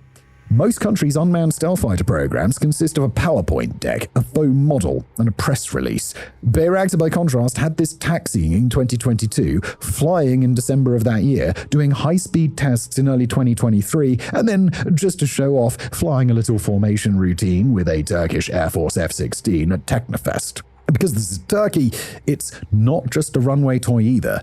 They want it off the boat, literally. From the outset, it was designed to operate from TCG Anadolu without catapults or arrestoirs, using the ski jump at the bow to lumber up into the air and then plonk itself back down like a very expensive glider. Trolls have already seen a prototype trundling around the deck and rehearsing takeoffs and landings, and by the time this episode goes out, there's a decent chance some poor engineer will have had the bum-squeaky moment of watching their pride and joy hurl itself off the ship properly. And if they make that work at scale, Turkey will have done something nobody else has yet managed. Is it finished? No. Is it in proper squadron service? Also big no. There's a gulf the size of the Black Sea between we've flown a couple of prototypes and we can build, maintain, and afford a fleet of these things. But as a statement of intent, and as a pointer for where Turkey's drone ambitions are heading, it's hard to overstate. They started this journey being fobbed off when they asked nicely for a handful of American Predators. 2 decades later, they're actively test flying something that in broad strokes lives in the same conceptual universe as America's and China's next-gen unmanned combat aircraft programs. And concerning the other supersonic stealth drone, because we did say Turkey had more than one, it would be the Anka 3, not made by Bayraktar for once, but by Turkish Aerospace Industries. That 3 doesn't mean that we've hand-waved away the past original Anka either, the sensible Predator-sized male drone that has been flying since the early 2010s, as well as its twin-engined younger brother Aksunga, which for some reason they didn't call Anka 2, despite acknowledging that as its place in the lineage. We didn't glaze over them because they're unimportant, though. We just have to be selective about what we talk about today due to time constraints, which are somehow a thing on a video this long. Bringing it back to the Anka 3, however, it is a pure flying wing. No fuselage and tail nonsense, just a manta ray slab of composite with a turbofan buried in the back, 2 internal weapons bays, and lots of canted edges designed to make radar operators none the wiser. Under the skin, it has a max takeoff weight in the 6.5-ton range, roughly 1.2 tons of payload, a service ceiling up just beyond 12,000 meters, and about 10,000 hours of endurance at a high subsonic loiter. It's not a day-long loiterer like TB2, it's built for get in fastest, do something unpleasant, and get out again, cruising at around 460 kilometers an hour with the ability to push up to the Mach 0.7-ish bracket when required. And that speed, at least for now, comes from a single Ukrainian AI-322 series turbofan tucked into the rear of the wing with an S-shaped intake to hide the fan face from radar. Long-term, the plan is more ambitious still, with Turkish aerospace industries already having talked about a twin-engine version with domestic turbofans and a reshaped airframe that edges into proper supersonic territory, with it being envisioned as a loyal wingman for the future Khan stealth fighter. Timeline-wise, it has moved weirdly fast. Taxi trials were going on by spring 2023. On the 28th of December that same year, the first prototype trundled down the runway, rotated, and stayed in the air for a bit over an hour, up to 2,500 meters and 280 kilometers per hour, with a Hercules trainer as a chase plane. Since then, it's flown multiple sorties, tucked its gear away, and even done a little formation routine with a Herjet for the cameras. There's even already been at least one firm arrival in the field during exercises too. Is it finished? Hell no, but it's certainly one to keep an eye on, if nothing else. And in thinking about bringing this chapter to a close, it's worth noting too that it's not just us who big up Turkey's drones. Serious people whose job it is to temper hype and shit on enthusiasts' bonfires have been saying the same thing. The Atlantic Council, for example, don't mince their words. In their Air Power After Ukraine series, Aaron Stein flatly calls the Bayraktar TB2 an effective, low-cost tactical weapon on the modern battlefield, and crucially adds that, while invaluable for all wars, it is not a game-changing technology, just a cheap and good enough way to get useful air power without buying into the gold-plated end of the catalogue. Similarly, French think tank IFRI, in a memo literally titled TB2 Bayraktar, Big Strategy for a Little Drone, note that, quote, the TB2 enjoys a reputation as an efficient and inexpensive platform and serves as a springboard for the Turkish defense aeronautics industry. And that is about as on the nose of a description as you could ask for if you're trying to explain how one scrappy UCAV dragged a whole sector up a weight class. And then you've got people like Jake Kremin over at Grey Dynamics, whose piece is just straight up titled Bayraktar TB2 Turkey's Rise to Drone Superpower. That headline alone telling you all you need to know about his thoughts on the matter. And it's not just the TB2 that gets the praise either. Many analysts are rather enthusiastic about the fancy new drones coming down the pipeline, with Dilek Sayaltin Kalila and Tarek Demirol dryly noting in their work Unusual Middle Power Activism and Regime Survival, Turkey's Drone Warfare and its Regime-Boosting Effects, hell of a title, that, quote, the next generation Turkish drones, equipped with artificial intelligence and autonomous flight capabilities, will put Turkey further in the international spotlight, end quote. So why, given all of that then, are they still sitting just below Israel on our podium rather than muscling into the third spot? Because it does indeed sound like Turkey is churning out better drones than their southern neighbor, or at least that it can make objectively more advanced and cutting-edge drones when it wants to. Well, short version, it's all about time, depth, and spread. Israel's been at this for 40-odd years. Turkey only really hit its stride in the last 10. The Israelis spent decades building up a monstrous export footprint in medium-altitude drones and loitering munitions, and they've had their kit baked into other people's air campaigns, from the 1982 Lebanon War through years of counterinsurgency in Gaza and the West Bank to Azerbaijan's first big Harab and Harpy adventures.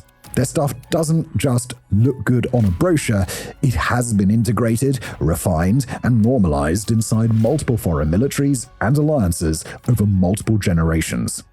Turkey, by contrast, has done something slightly different and much more compressed. It went from zero to full-spectrum-ish unmanned power almost in one breath. It can absolutely build world-class hardware now, but its ecosystem is still young. The Turks have proved very loudly that they can make fancy drones when they want to. Israel has proved, more quietly and over a much longer period, that it can keep them relevant across multiple cycles of technology, multiple kinds of war, and multiple customers. That's why we've put Turkey in the number 4 spot.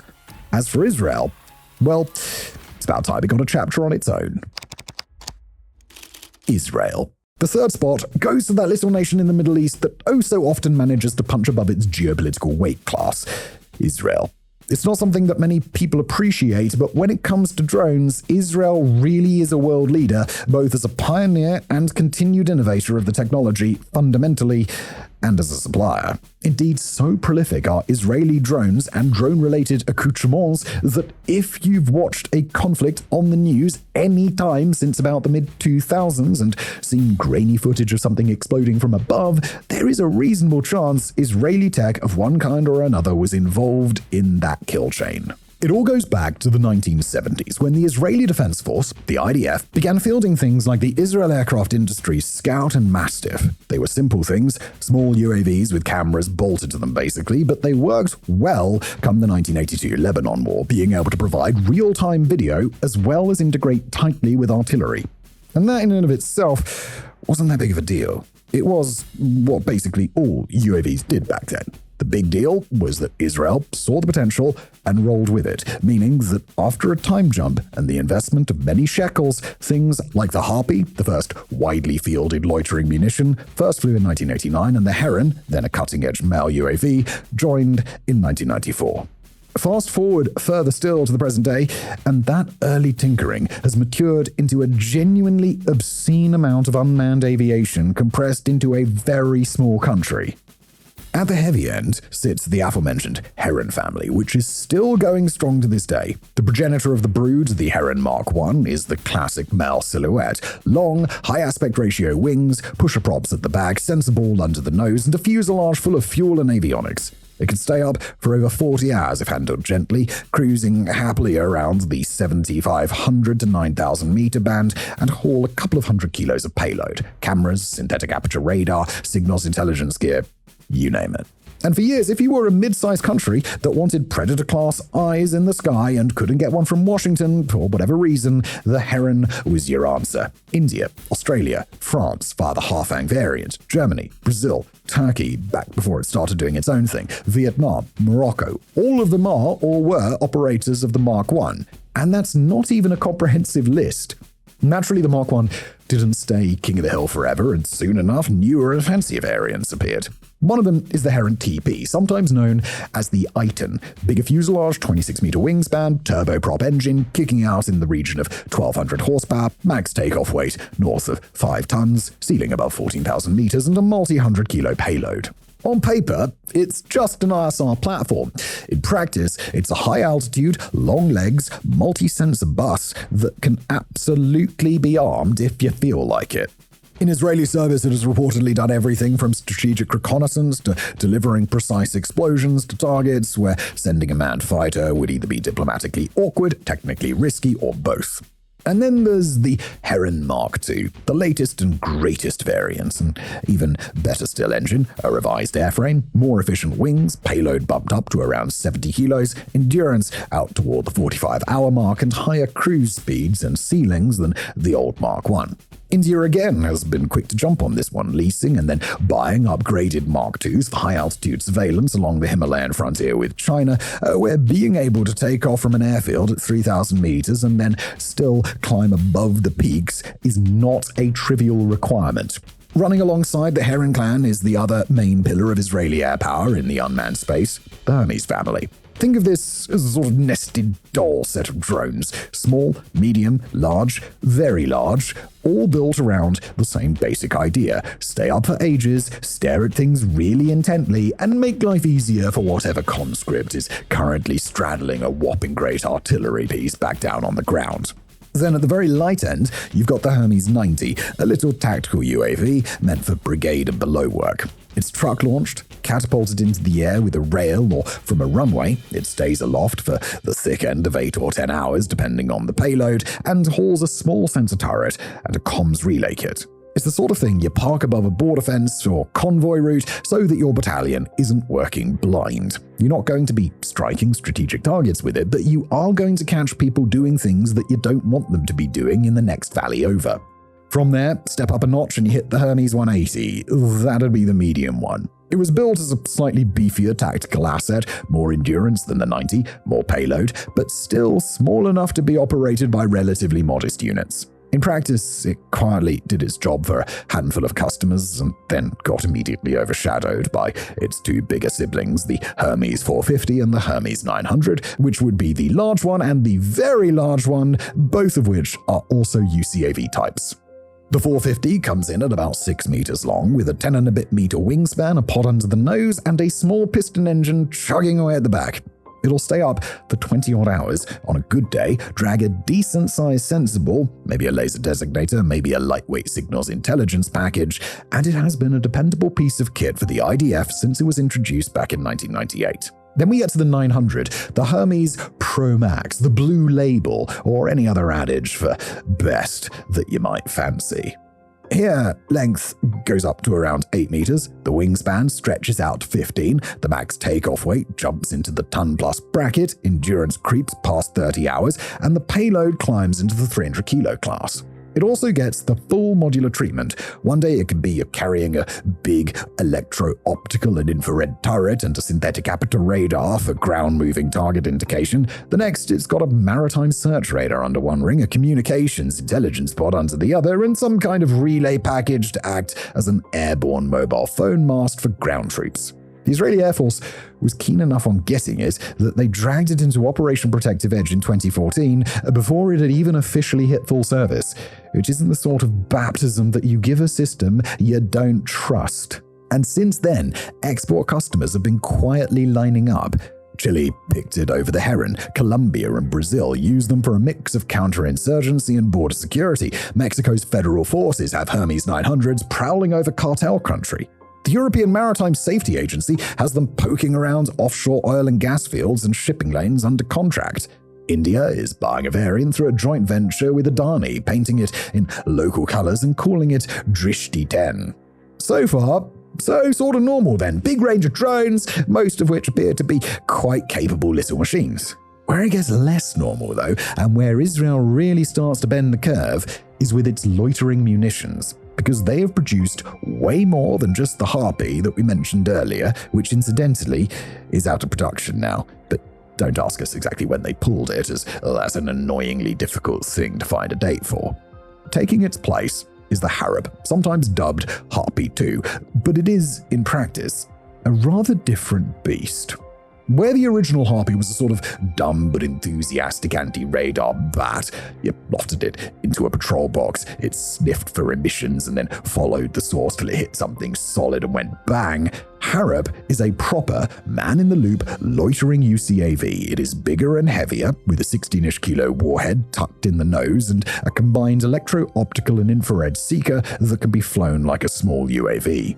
An operator somewhere safe can circle it over a target area for hours, looking at a live video feed, positively ID a radar truck, a surface-to-air missile launcher, or a particularly unfortunate command post, and only then give the go command. It can still home in on emissions if you want it to, though. It just adds the option of a human brain making the final call instead of a radio frequency sniffer doing it alone. And that combination of patience, precision, and relatively low cost, apparently low cost anyway, as dependable specifics aren't forthcoming, has made it very popular indeed.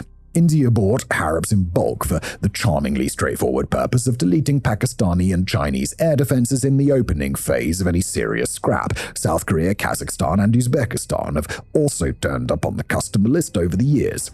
But the operator that really showed everyone what it could do was Azerbaijan. In both the 2016 flare-up and the 2020 war with Armenia over Nagorno-Karabakh, Azeri crews used Harabs as their de facto suppression of enemy air defense and high-value target weapon. Drones orbiting quietly over the mountains until an Armenian radar, missile battery, or headquarters gave itself away, then punching down in a steep dive and reducing all that very expensive kit, and sometimes some very unlucky soldiers, into scraps. For our purposes today, though, more important than the gory highlight reel is what that tells us about Israel's drone influence. Azerbaijan doesn't have a massive defense industry of its own. It doesn't have a huge, sophisticated air force. But because it bought into the Israeli ecosystem, it could field something that looked suspiciously like a cut-down, Western-style kill chain. Persistent ISR, loitering munitions, artillery and missiles cued by live video, enemy radar suppressed by kamikaze drones rather than manned suppression of enemy air defense packages. In other words, Israel effectively exported not just platforms but doctrine, the idea of how you wage this sort of war. And isn't just over in the Caucasus where Israel is doing this either. Indian herons have been orbiting the line of control with Pakistan and the line of actual control with China for years now, doing the unglamorous but absolutely vital work of watching patrol routes, counting bunkers, and giving Delhi a better sense than it used to have of what's happening on those high ridgelines. During the Ladakh crisis specifically, India pulled in extra herons and then moved immediately to get newer Heron Mark IIs into service. So clearly they've been liking what Tel Aviv has been selling them. Even Russia, which would very much like to pretend it's entirely self-sufficient in military hardware, ended up swallowing its pride after the 2008 Georgia War and buying a bunch of Israeli drones. Those in turn then became the Four-Post program, Russian-made, Russian-badged versions of the Searcher, a 1990s-era reconnaissance UAV that we overlooked earlier because it turned up in a time we were fast-forwarding through. And Four-Posts have since become a familiar sight in Syria and Ukraine, acting as Russia's main long-endurance UAV until very recently. Several have been shot down too, and those exported DNA strands are still visible today. Conflict Armament Research, for example, documented a four-post brought down near Pisky in 2015 and photographed its engine and ID tag. The tag clearly identifies it as a licensed copy of the Searcher, and date codes on certain internal components point back to their production in Israel in mid-2013. Atlantic Council's DFR lab has done similar work on a string of other four-posts lost over Ukraine, publishing close-ups of serial plates and labels that explicitly reference Israel Aerospace Industries as the original developer, while a 2022 crash photo carried by the Times of Israel showed a shattered four-post with a data plate literally stamped Israel Aerospace Industries Limited, bolted to the wreckage. It's not something Israel shouts about for obvious diplomatic reasons, but it does neatly illustrate just how far its unmanned tech has seeped into other people's militaries. On the home front, meanwhile, the IDF has spent the last couple of decades living with drones as a normal everyday part of doing war, with Gaza being the obvious case study.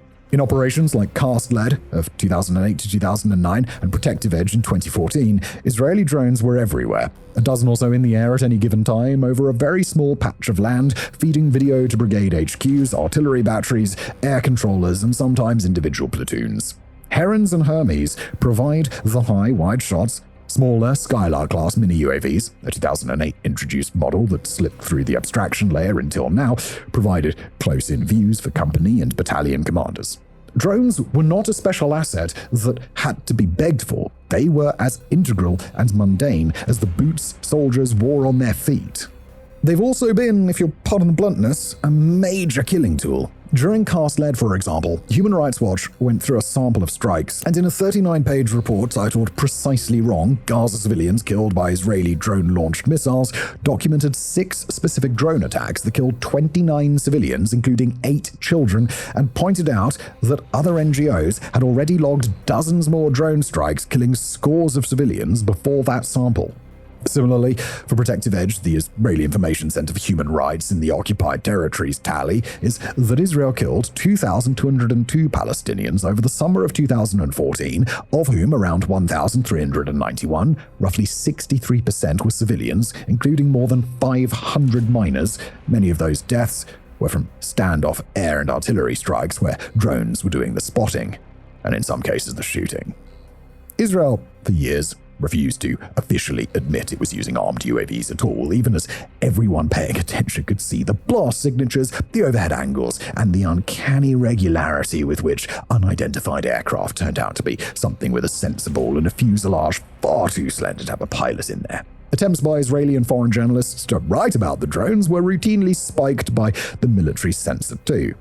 Only in July 2022 did that censorship regime finally ease, with the censor's office publicly lifting the ban, and Reuters, Times of Israel, and others running the same blunt line. Israel's armed forces have unmanned attack aircraft and have used them in multiple arenas. Today, though, we're not here to litigate the rights and wrongs of those campaigns. What matters for the ranking is what they show about experience. And you want the unfortunate reality? All of what we just discussed, unpleasant though it may be, is experience of operating drones in real combat zones. And as we have already explained, that counts for a lot.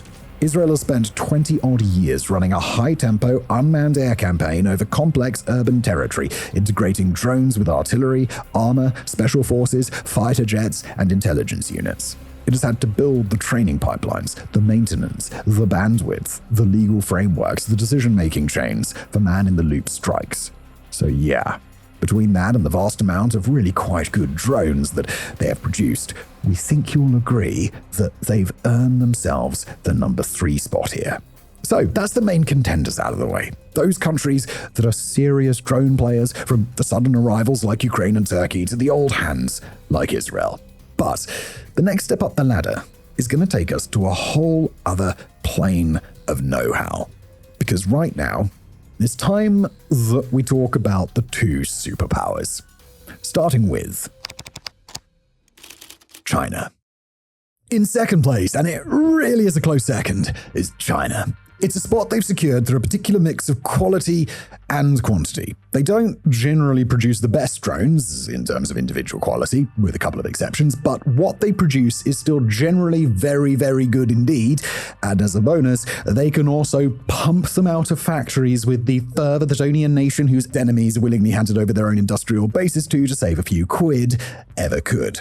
That state of affairs, however, is also quite the new development, all things considered, as back in the day, i.e. vaguely around the turn of the millennium, drones were basically just a sideshow for the People's Liberation Army. That's China's military. Before then, they had a few short-range recon types like the early ASN series, some Israeli-inspired designs, lots of mock-ups, a Zhuhai air show that never quite went anywhere, a thin trickle of experimental gear handed to select units, and that's about it. But much like basically all of China's military kit back then, their drones were just a little bit to be honest. Now, though, their drones are decidedly not and in fact, if you spot a long-winged, pusher-prop medium-altitude UAV orbiting over the Middle East or Africa, there's a very good chance that it is not an American Predator or Reaper at all, despite appearances, but rather something from the Chengdu Aircraft Industry Group or the China Aerospace Science and Technology Corporation. It's easy to get to why, too. Take the Winglong 2, first introduced back in 2017. It looks like a Reaper. It's about the same size as a Reaper. It does broadly the same job as a Reaper. It hauls a sensible, carries laser-guided bombs and missiles, loiters at altitude, and feeds full-motion video into a ground control station where someone with a handset and a coffee makes life-or-death decisions. But, and this is what makes all the difference in the aforementioned parts of the world, oft scant in state funds as they are, there is a huge difference in price tag. We think around $1 to $2 million per airframe for a Winglong 2, as compared to, it is typically believed, something in the region of $30 million per airframe for a Reaper. It's a hell of a saving. And sure, it might not be quite as polished as the American offering, but it is more than good enough for near-peer conflict with your neighbors or handling internal problems.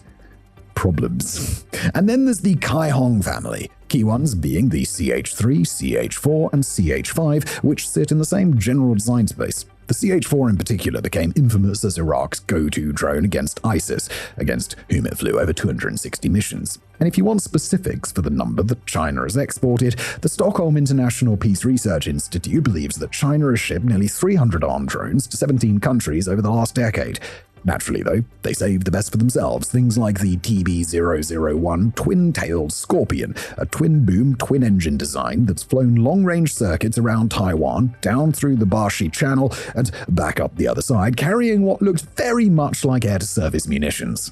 There's also the BZK-005, a medium-altitude scout, which has been spotted operating out of reefs and runways in the East and South China Seas, quietly hoovering up radar and imagery and sending it back to the Eastern and Southern Theater Commands.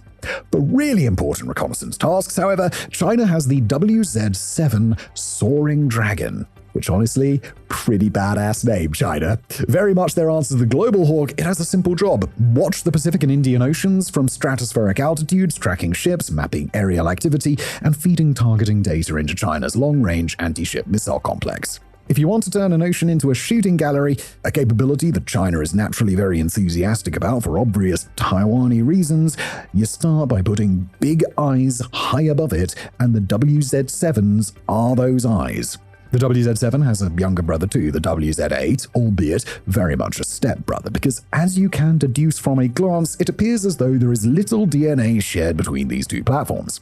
And accordingly, here WZ refers to the airframe's role rather than its lineage. WZ is an initialism of Wu Zhen, literally uncrewed reconnaissance. Annoyingly too, it's also a drone we know basically nothing about, because thanks to Beijing staying tight-lipped about technical specifications, there's a lot of speculation and taking their word for it involved when we discuss it.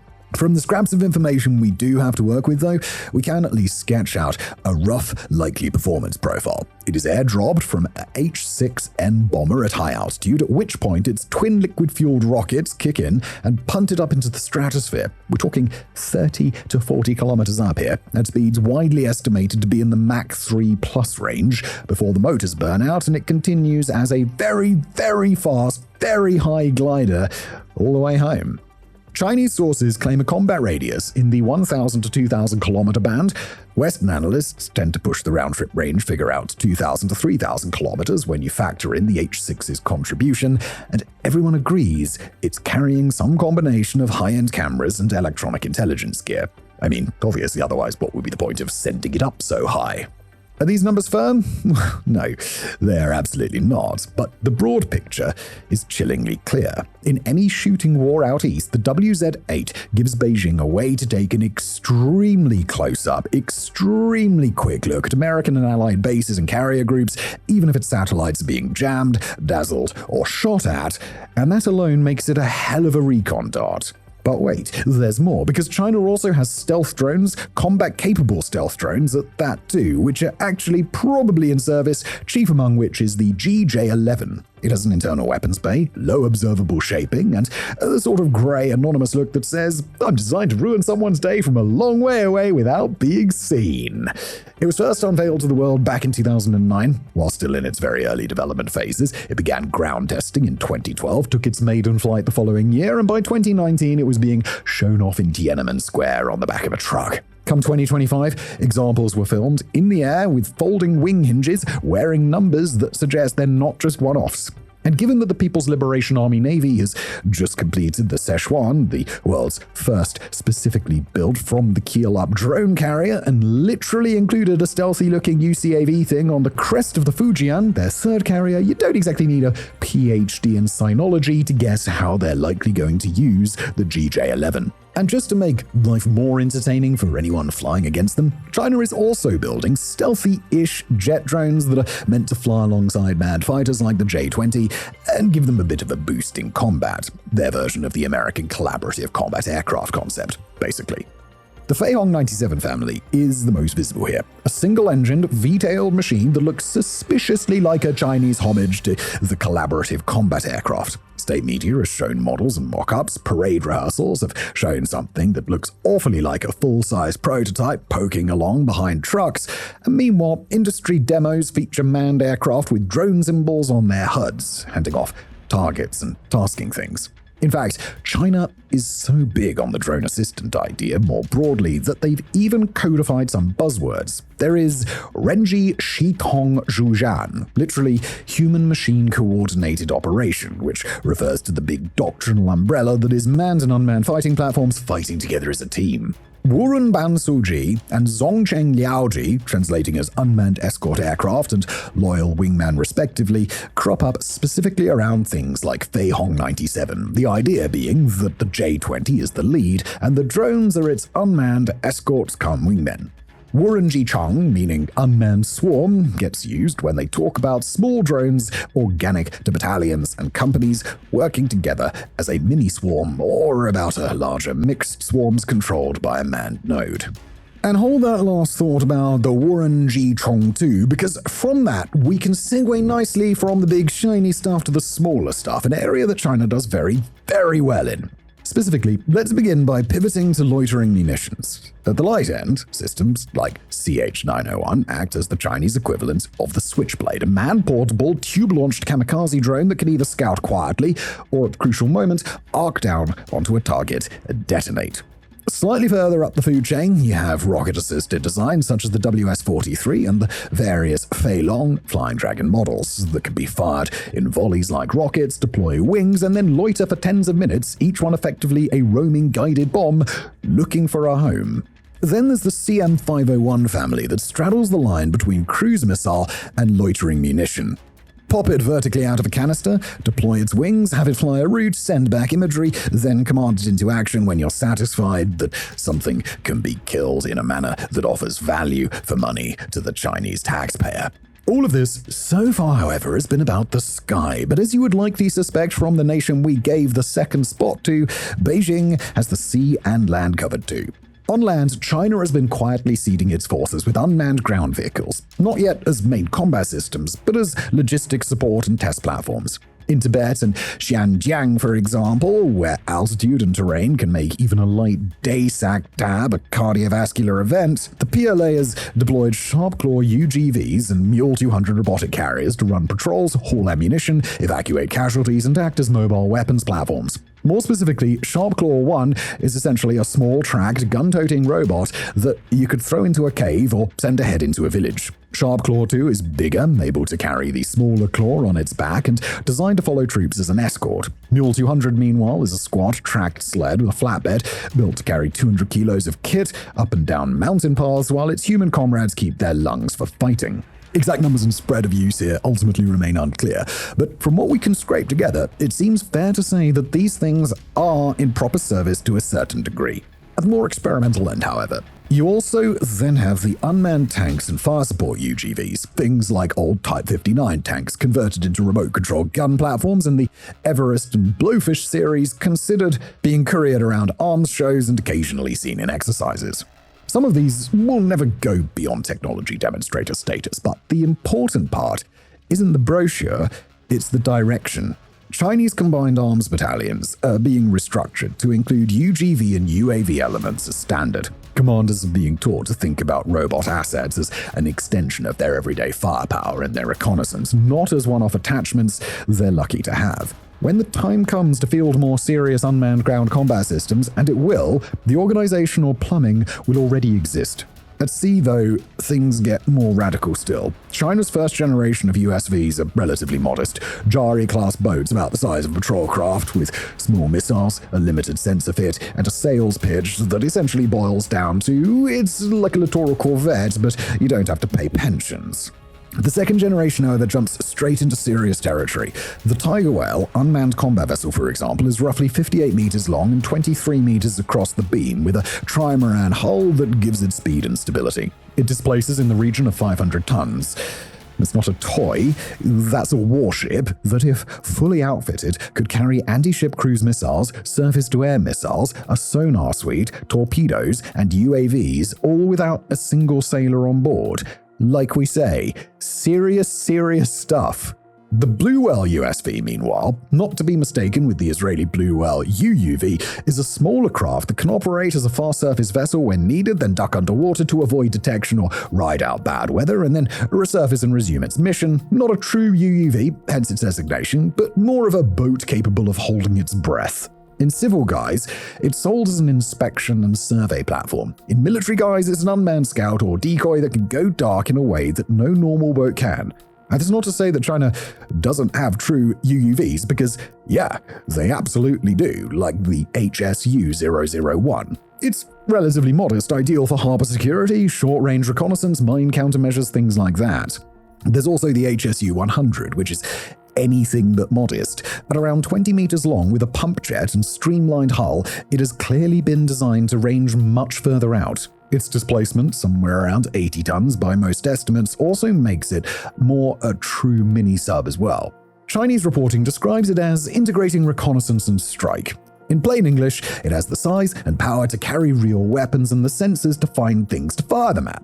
If that sounds like a lot, that's because it is a lot, and if you're correspondingly wondering why, following all of that, we haven't given China the top spot, and admittedly it was a close-cut affair, then worry not. All will be reasoned out and explained as we go on. And speaking of going on, Doctrine. Let's talk about that now, because China isn't just buying itself all these shiny new toys. No, as we saw with the example of the Szechuan and indeed their UCAVs, they're actively rewriting their doctrine and force structure around them. On the doctrinal side, the Taiwan scenario is naturally the most pressing matter, with, in our opinion, the attempted annexation of the islands, be it diplomatically or militarily, being a matter of when and not if. Why do we think this? Well, because China's own officials, state media, and party documents go out of their way to explicitly tell us so. Xi Jinping himself, for example, has reportedly said that the complete reunification of the motherlands must be achieved and will certainly be achieved, saying further that, quoting again, the great rejuvenation of the Chinese nation has entered an irreversible historical process. End quote. A 2019 speech of his on Taiwan went further, warning that the political dispute, quote, cannot be passed down from generation to generation, which is as close as a Chinese leader gets to putting a countdown clock on the wall. Senior diplomats echo the line too. Former ambassador Qin Gang described unification as a law of history that will inevitably occur as China pursues national rejuvenation. The Taiwan Affairs Office frames it as an active, ongoing unification process that no foreign support for Taipei can stop, while People's Daily and Xinhua news editorials take the gloves off entirely, calling unification inevitable, unstoppable, and not a choice but a certainty. Even the PLA's own newspaper characterizes the march toward unification as irreversible, with outside interference merely affecting the level of turbulence along the way, not the destination. Taken together, the message from Beijing isn't a subtle one. In their view, Taiwan's future status is settled. The only variables are method and timing, which is why any honest discussion of Chinese doctrine has to start from the uncomfortable premise that, sooner or later, they intend to force that future into reality. As for the drone's role in that future, most external analyses of PLA planning agree that uncrewed systems would form the de facto first echelon of any cross-strait campaign. Chinese publications, for their part, don't spell out an invasion blueprint, but their exercises and procurement priorities strongly imply a sequencing in which masses of UAVs go in ahead of manned forces. First would come small, stealthier reconnaissance electronic warfare drones to map radars, jam communications, and feed back a live, dynamic picture of Taiwan's defensive posture. Then, larger armed UAVs and loitering munitions would strike identified air defense installations, command posts, and other high-value nodes. Behind them, logistic drones would drop ammunition, batteries, and supplies to forward positions and fast-moving ground units. Only once that robotic battering and probing had reshaped the battle space would manned strike aircraft and surface forces move in to deliver the heavier blows. And this isn't just theory that's been crafted out on whiteboards. PLA behavior in 2022 and 2023 showed exactly how those uncrewed systems slot into the real-world playbook. During the large-scale PLA exercises that followed Nancy Pelosi's August 2022 visit to Taiwan, for example, Chinese drones repeatedly crossed the median line of the strait, orbited the island, and pressed into the airspace around Taiwan's outlying islands, all while PLA joint fire units practiced pulling drone reconnaissance feeds straight into their targeting cycles. The result was a rolling demonstration of how UAVs can lead the shaping fight, probing air defenses, gathering targeting data, jamming and distracting, and forcing Taiwan to burn fuel, sorties, and attention on cheap, unmanned provocations. In other words, Beijing has already begun using drones as the front end of its grey zone campaign, a low-risk, high-pressure rehearsal for the very sequencing analysts expect in the apparently coming conflict. Zoom out the lens from Taiwan, though, and you see the same logic applied across broader Chinese strategy. Drones of various kinds, aerial, surface, subsurface, are baked into Beijing's anti-access area denial posture in the Western Pacific. High-endurance UAVs, for example, extend the detection radius of coastal radars and space-based sensors, giving DF-21 and DF-26 anti-ship ballistic missile units the targeting data they need. Small USVs and UUVs, they're natural candidates for patrolling choke points and harassing foreign submarines. Tactical drones in Army and Rocket Force units give artillery a precision spotting capability that Soviet planners would have killed for.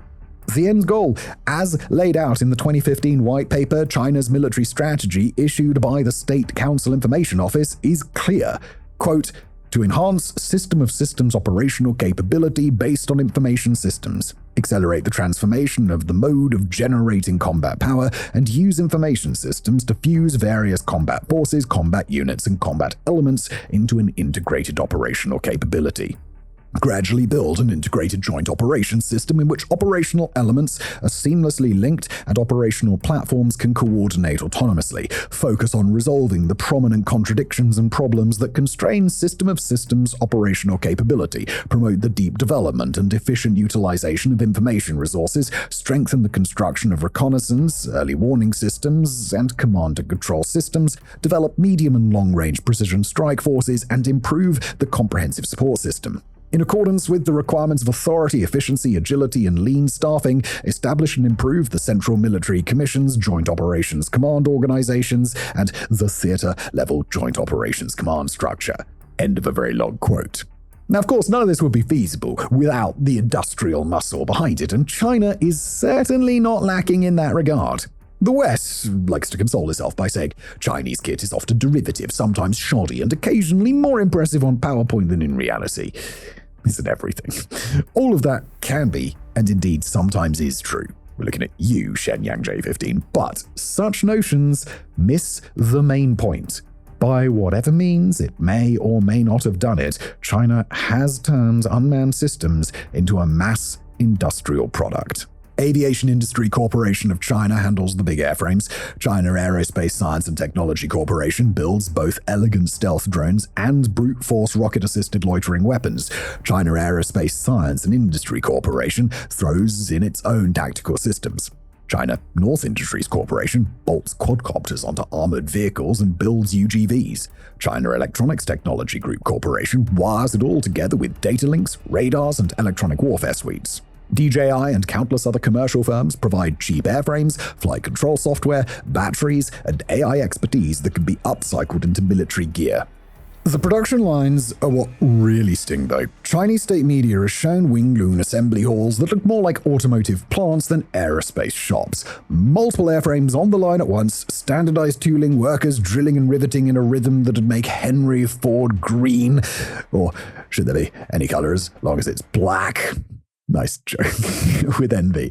China Aerospace Science and Technology Corporation, for its part, has been known to turn around entirely new UAV models inside a couple of years. China Electronics Technology Group Corporation demonstrated a swarm of 48 quadcopters controlled from a truck in 2020 and has since graduated to tests involving hundreds of simultaneously choreographed drones. Layer on top of that China's vast global logistics apparatus, and you have a smooth circle back to where we opened this chapter, discussing overseas usage.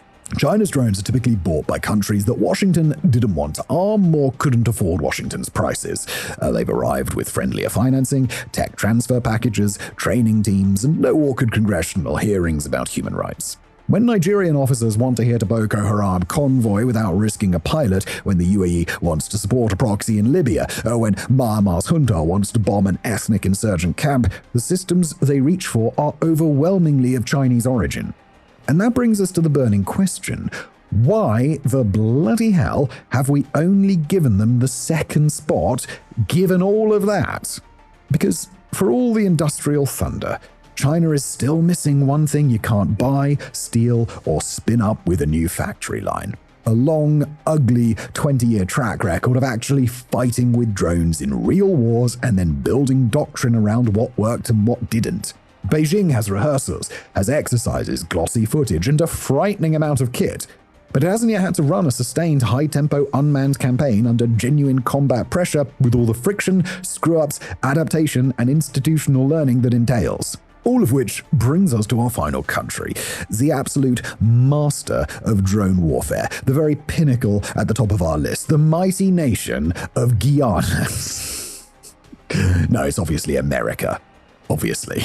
You see, China can rival the US across much of the aerial stack, but America still has the global basing and satellite plumbing, decades-deep back-end systems machinery, and serious mature programs across air, land, and sea that China is still stitching together. So yeah, China is the closest peer of the US by a country mile, and it is closing that gap bloody quickly. But as of 2026, there can only be one winner in the drone fleet rankings. the original drone empire. In what is becoming something of a pattern in these long-form ranking episodes, our winner, once again, surprise, surprise, is America. Yeah, not without good reason though, as the simple fact of the matter is that Washington, on all save for a single aspect, simply decimates the efforts of other nations. In fact, the whole idea of drone warfare basically was the US's idea, with analyst James Patton writing in his capacity as editor for the De Gruyter Handbook of Drone Warfare, dubbing the early 2000s the first drone age, an era when the US and a tiny club of allies had a near monopoly on male drones and went on to wield them as surgical instruments of the global war on terror, keeping their pilots safe while Hellfire missiles rained down upon those with poorly encrypted SIM cards. There's a good reason why, when the average person on the street hears drone strike, they picture an American Reaper orbiting some sandy valley somewhere before blowing some shit up. And because every breakthrough is built upon vast amounts of forerunning innovation, the American first drone age can actually trace its roots back to, and wait for your mind to be blown on this one, the 1930s, when the US Navy took to dubbing its radio-controlled target aircraft drones, pinching the term from the sterile honeybee whose sole job is to take a single flight and die for its queen.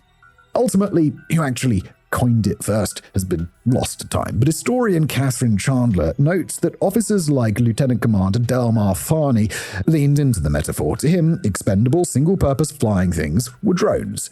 Full stop. And for a while, targets were basically all that drones were. Come the 1960s, however, the Air Force began turning Ryan Farby target drones into Model 147 Lightning Bug reconnaissance aircraft and flying them over China so that if something got shut down, what came next was wreckage and deniability rather than a U-2 pilot being paraded around on television Gary Powers style. The little bugs that could performed well too, with their first large-scale campaign, and indeed the first large-scale drone campaign period, occurring during the Vietnam War, where the US flew 3,435 reconnaissance UAV sorties in Southeast Asia between 1964 and 1975, using 1,016 Model 147 airframes. Post-Vietnam, it was all about more. The US could see that they were potentially onto a bit of a winner with those little drone things, and so the envelope began to be pushed. Leaflet-dropping drones, jamming drones, guided missile drones, and target-designated drones were all tried out. Some worked very well, particularly the simpler ones, but others, like the ill-fated Lockheed MQM-105 Aquila target designator, ended up crashing and burning, both literally and figuratively. The issue was that supporting technologies just hadn't quite caught up yet, with the biggie being communication, i.e. talking to and thus controlling the drones from great distances. Come the 90s, however, satellites were starting to get their act together as the obvious solution, and so all that was needed was a single airframe to tie it all together. Enter the General Atomics MQ-1 Predator, initially designated the RQ-1. Born from the CIA's GNAT 750, the RQ-1 Predator was fragile and underpowered, but it could loiter over a target for 24 hours and beam video back across the world. On the 21st of February 2001, after a series of ground experiments in laboratory conditions, or as laboratory-like as deserts in the arse end of nowhere can never get, someone finally bolted a Hellfire underneath and fired it off. And thus, the first drone age truly began. Then, with timing so uncanny that it would get called fantastical if it was a work of fiction, the World Trade Center was hit on September the 11th, 2001. Within weeks, Predators were orbiting Afghanistan, and on the 7th of October, with CIA operators behind the controller, the first kill shot was taken at Supreme Leader of the Taliban, and by extension Afghanistan, Mullah Muhammad Ammar. They missed him, but it was still a really big deal. From there, the operating window spread. Pakistan, Somalia, Iraq, Syria, Libya, the Sahel region of Africa. Depending on whose dataset you believe, American drones may have conducted hundreds of strikes in Pakistan, over 100 in Yemen, dozens in Somalia, plus thousands more broadly. Drones, quite simply, had become the weapon of choice for hunting terrorists and supporting special operations. As an interesting addition, Maruf Hassian, author of Drone Warfare and Lawfare in Post-Heroic Age, described how, in this period, drones let the US wage what is effectively a permanent campaign of targeted killing while claiming surgical precision and minimal risk to our boys, moving war into a psychologically clean space for the attacker and a permanently anxious one for those living under the machines. From there, the US didn't just build more drones, it built the entire ecosystem around them. Crews, bases, intel fusion, legal doctrine, and a culture that assumed unmanned eyes and weapons would be available for any operation that needed them. Fast forward to 2026, and the American unmanned arsenal is, large, to put it mildly. If it moves and isn't nailed down, the Pentagon has tried to stick a remote control on it. In the air, the US covers pretty much every NATO size class. At the small end, you've got the RQ-11 Raven and RQ-20 Puma, hand-launched, fixed-wing scouts that units throw into the air like paper aeroplanes, except these paper airplanes stream video back to a tablet. There are thousands of these ones too. The Raven alone is widely described as the most prolific military UAS in the world. Up a step are the tactical drones, the RQ-7 Shadow, RQ-21 Blackjack, and various special operations toys providing battalion and brigade level I-Star capabilities. Next, there's the glamorous tier, the MQ-9 Reaper, the Predator's descendant and backbone male platform, and the Army's MQ-1C Grey Eagle, plus RQ-4 Global Hawk and MQ-4C Triton in the Hail class. There's also stealthy recon drones like the RQ-170 that there's weirdly little information out there on, and its younger, somehow naughtier, and even more elusive brother, the RQ-180. It's the same story on land too. Humble beginnings that grew big star during the War on Terror to the point that now they have loads of them in various different types for achieving various different tasks.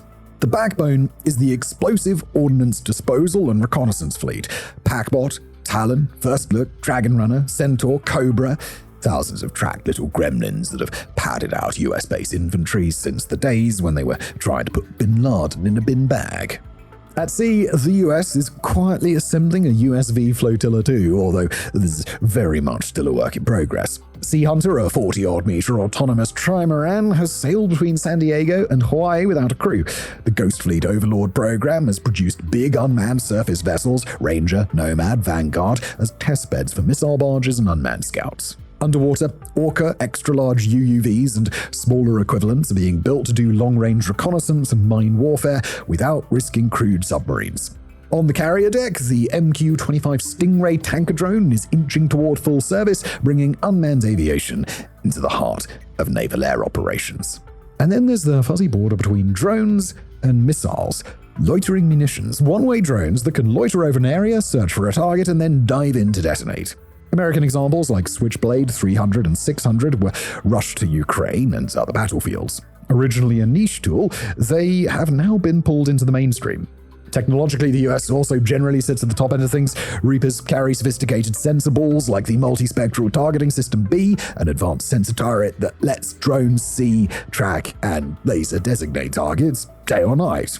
Add-on kits like the Lynx Synthetic Aperture Radar, a radar that can generate detailed images through cloud, smoke, and darkness, and wide-area surveillance pods like Gorgon's Stare, capable of watching entire urban districts at once, and it's all very impressive, very Orwellian. The broadband SATCOM and processing, exploitation, and dissemination infrastructure behind those feeds is absolutely massive too. And really, that's the twist. American drones look like cheap air power, but really, they are cheaper air power. Still expensive, objectively, and dependent upon a manpower-intensive ecosystem. All in all then, in terms of breadth of capability, nobody else comes close to the US. As we saw earlier, China can rival the aerial stack, Israel and Turkey can rival certain bits here and there, and Iran can do a really good job with the loitering munitions. Ukraine has become an unexpected leader in cheap FPVs, but only the US has serious programs across air, land, and sea. From micro UAS to hail to large unmanned USVs. The US isn't perfect though, because while they have quality absolutely nailed, quantity, particularly for smaller UAVs, think your FPV COTS and COTS-esque ones, is definitely lacking. And because it's early on, America's drone industry was a sort of boutique. General Atomics churning out Predators and Reapers in the low hundreds, Northrop building small batches of Global Hawks, AeroVironment making thousands of Ravens and Pumas, and so on and so forth. That was plenty for Afghanistan and Iraq, low-scale insurgency wars, but then a full-scale conventional war came to Europe in February 2022, where one COTS drones and their explicitly Marshall equivalents quickly began to play a big role, and everyone over in Washington started getting a bit nervous as a result. The reason for their concern? Well, by the early 2020s, Chinese firms had effectively swallowed the market whole, producing roughly 9 out of 10 consumer drones, about 70-ish% of the enterprise/industrial space, as well as also having secured an absolutely mad share of what state and local first responders were actually flying in the real world. The response? A flurry of American programs whose unifying theme was build smaller, build more, and build faster, just in case the next big one was around the corner. The headline act here is Replicator, the Pentagon's 2023 onwards attempt to field multiple thousands of attritable autonomous systems across multiple domains on an 18 to 24-month clock. Then came Replicator 2 the following year, which was all about counter-drone at scale, because once everyone has cheap unmanned aircraft, the ability to stop cheap unmanned aircraft becomes really important, lest you want netizens from the other team sharing videos of your troops meeting rather undignified low-resolution ends and having a grand old chortle about it in the comments section. Then, the following year, again, the Army launched Sky Foundry, a push to build government-owned facilities that can turn out small drones in industrial quantities. Senior officials talk casually about hitting 10,000 drones a month soon and ultimately having capacity for 1 million small UASs a year so that every squad has drones, and losing dozens in a battle is a logistical annoyance, not a crisis. It's all very Liberty Ship in its energy, but with drones. At the heavier end, the Air Force is also planning for 1,000 so-called collaborative combat aircraft to act as robotic wingmen for its fighters. Even if that number halves under budget pressure, it still means building more jet-powered drones than the US has ever fielded before. General Atomics, Boeing, Lockheed, Northrop, and various startups, though, are all keen and fighting for slices of that future. None of that's guaranteed to work, of course, especially when the US defense industry does have some real bottlenecks, with supply chain issues, workforce limitations, and a history of bespoke, exquisite kit over simple, rugged designs, potentially leading to inexperience with I'll do it and send it out style mass manufacturing. All of these are potential points of concern. These concerns aren't solely the preserve of theory either. Replicator has already slipped from thousands originally promised to hundreds so far. Sky Foundry is still mostly on paper. Collaborative combat aircraft prototypes are flying, but budgets can always be cut. However, such speed bumps in the road don't stop the way ahead from being clear. The US is trying to do both boutique and bizarre, treating drones as special assets and consumables. A full range of drones for the full range of battlefield demands. And if even half the production goals are met, they'll likely be laughing. There's also the matter of combat experience too, which we've already touched upon lightly. And not only is the US miles ahead in this regard, in fact, they are the only nation on Earth that has spent 20-odd years flying large amounts of drones in real wars. Ukraine and Russia might be at the bleeding edge of drone innovation on the battlefield right now, but the US has been driving such innovation for literal decades. Predators and Reapers, of course, became the signature weapon of the war on terror, and with them, the US learned to run kill chains where a drone spots, tracks, and kills a target in minutes, with lawyers, commanders, and analysts all dialed in. The concept of a 24/7 orbit, a persistent eye on a patch of ground, became normal for them. Now, of course, there were complications while doing that. A 2013 wedding convoy was struck in Yemen, and in 2021, an aid worker and his family were killed in Kabul after a vehicle was misidentified as an ISIS threat. But in cold, institutional terms, these were treated as errors to be analyzed and mitigated rather than as reasons to abandon the tool altogether. The catch, though, is that all of this learning happened in airspace that was effectively uncontested.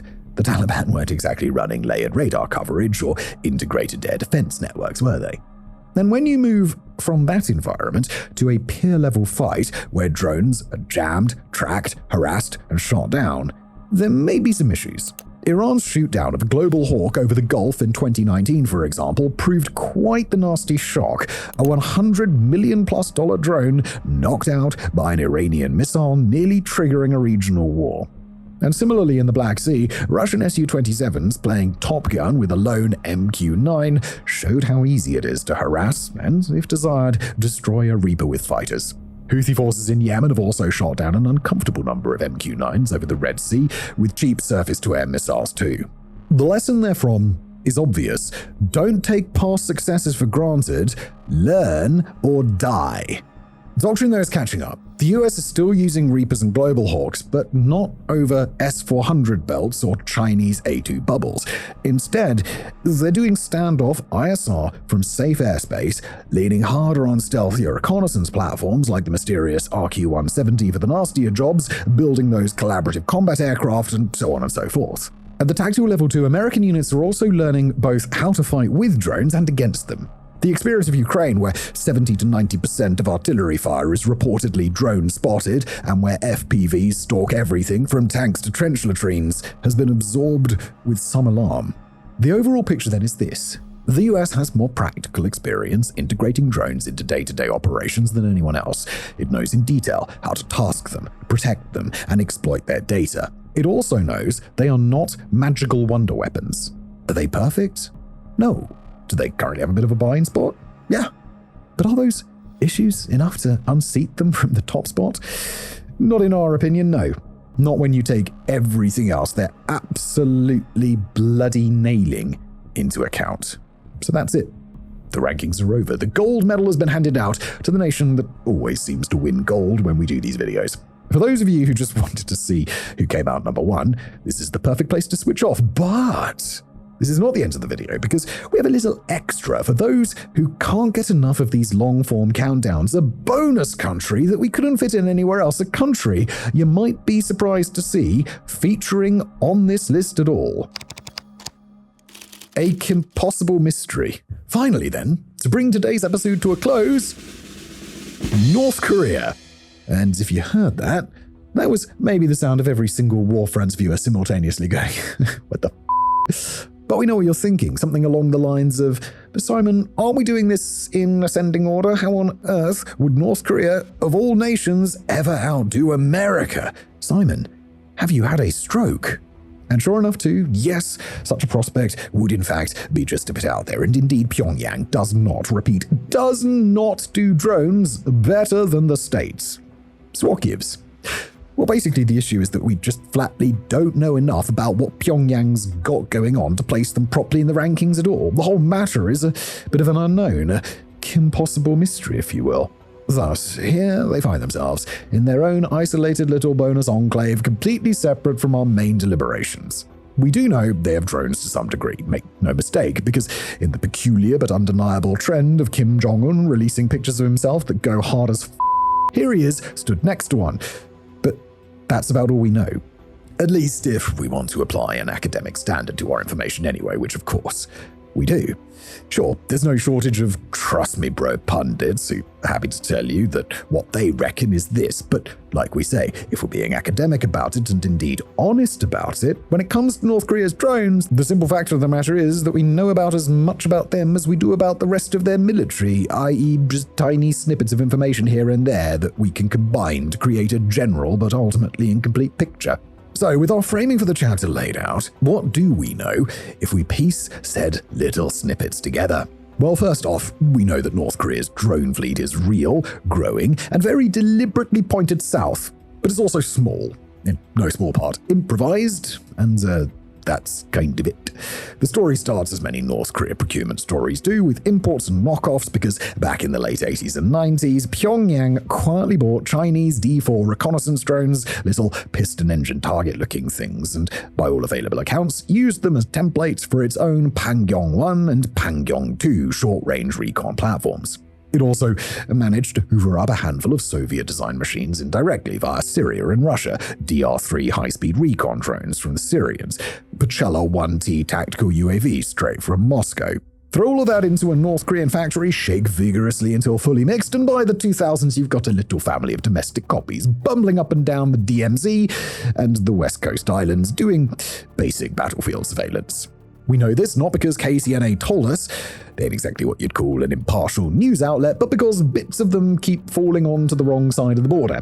The best documented examples are the Sky 09P clones that crashed in South Korea in 2014. One crash landed near Paju after flying a pre-programmed GPS route from near Kaesong, snapping a couple of hundred photos, including the Blue House and Central Seoul, before running out of fuel and augering in. Another did a 360-kilometer round trip from north of the DMZ to the East Coast and back, also crashing on the way home. When South Korean investigators pulled these things apart, they found exactly what you'd expect from Pyongyang on a budget. Light plastic airframes, off-the-shelf commercial cameras, GPS autopilots, Japanese engines, and Chinese electronics. Parachutes have been packed and repacked multiple times, suggesting these were the survivors of many sorties, not just one-off vanity projects. The obvious conclusion: North Korea is quietly flying into the south for years, and we only see the unlucky ones that run out of go juice or happen to hit a hill. There are other indigenous small UAVs floating around in fragmentary reporting, so-called Durumi target drones, jet-powered conversions of old MQM-107 Streaker target drones that they acquired through the Middle East, and so on. But the pattern is the same. Start with a foreign airframe, copy it, strap on whatever camera or warhead you can, and use it until it breaks. It then gets more interesting still when we move from these little pest-class systems up to the big boys Pyongyang rolled out in 2023, the Site Byol 4 and Site Byol 9, both of which rather look like Western drones if drafted from a description given down the phone. Site Byol 4, for example, is essentially a Diet Global Hawk, a long, grey, high aspect ratio airframe with a wingspan in the 30-meter bracket and a length a bit shorter than the real thing. Analysts who've gone over the imagery point out that it's smaller, lighter, and almost certainly lacking the gargantuan radar and sensor suite that makes a Global Hawk, actually useful.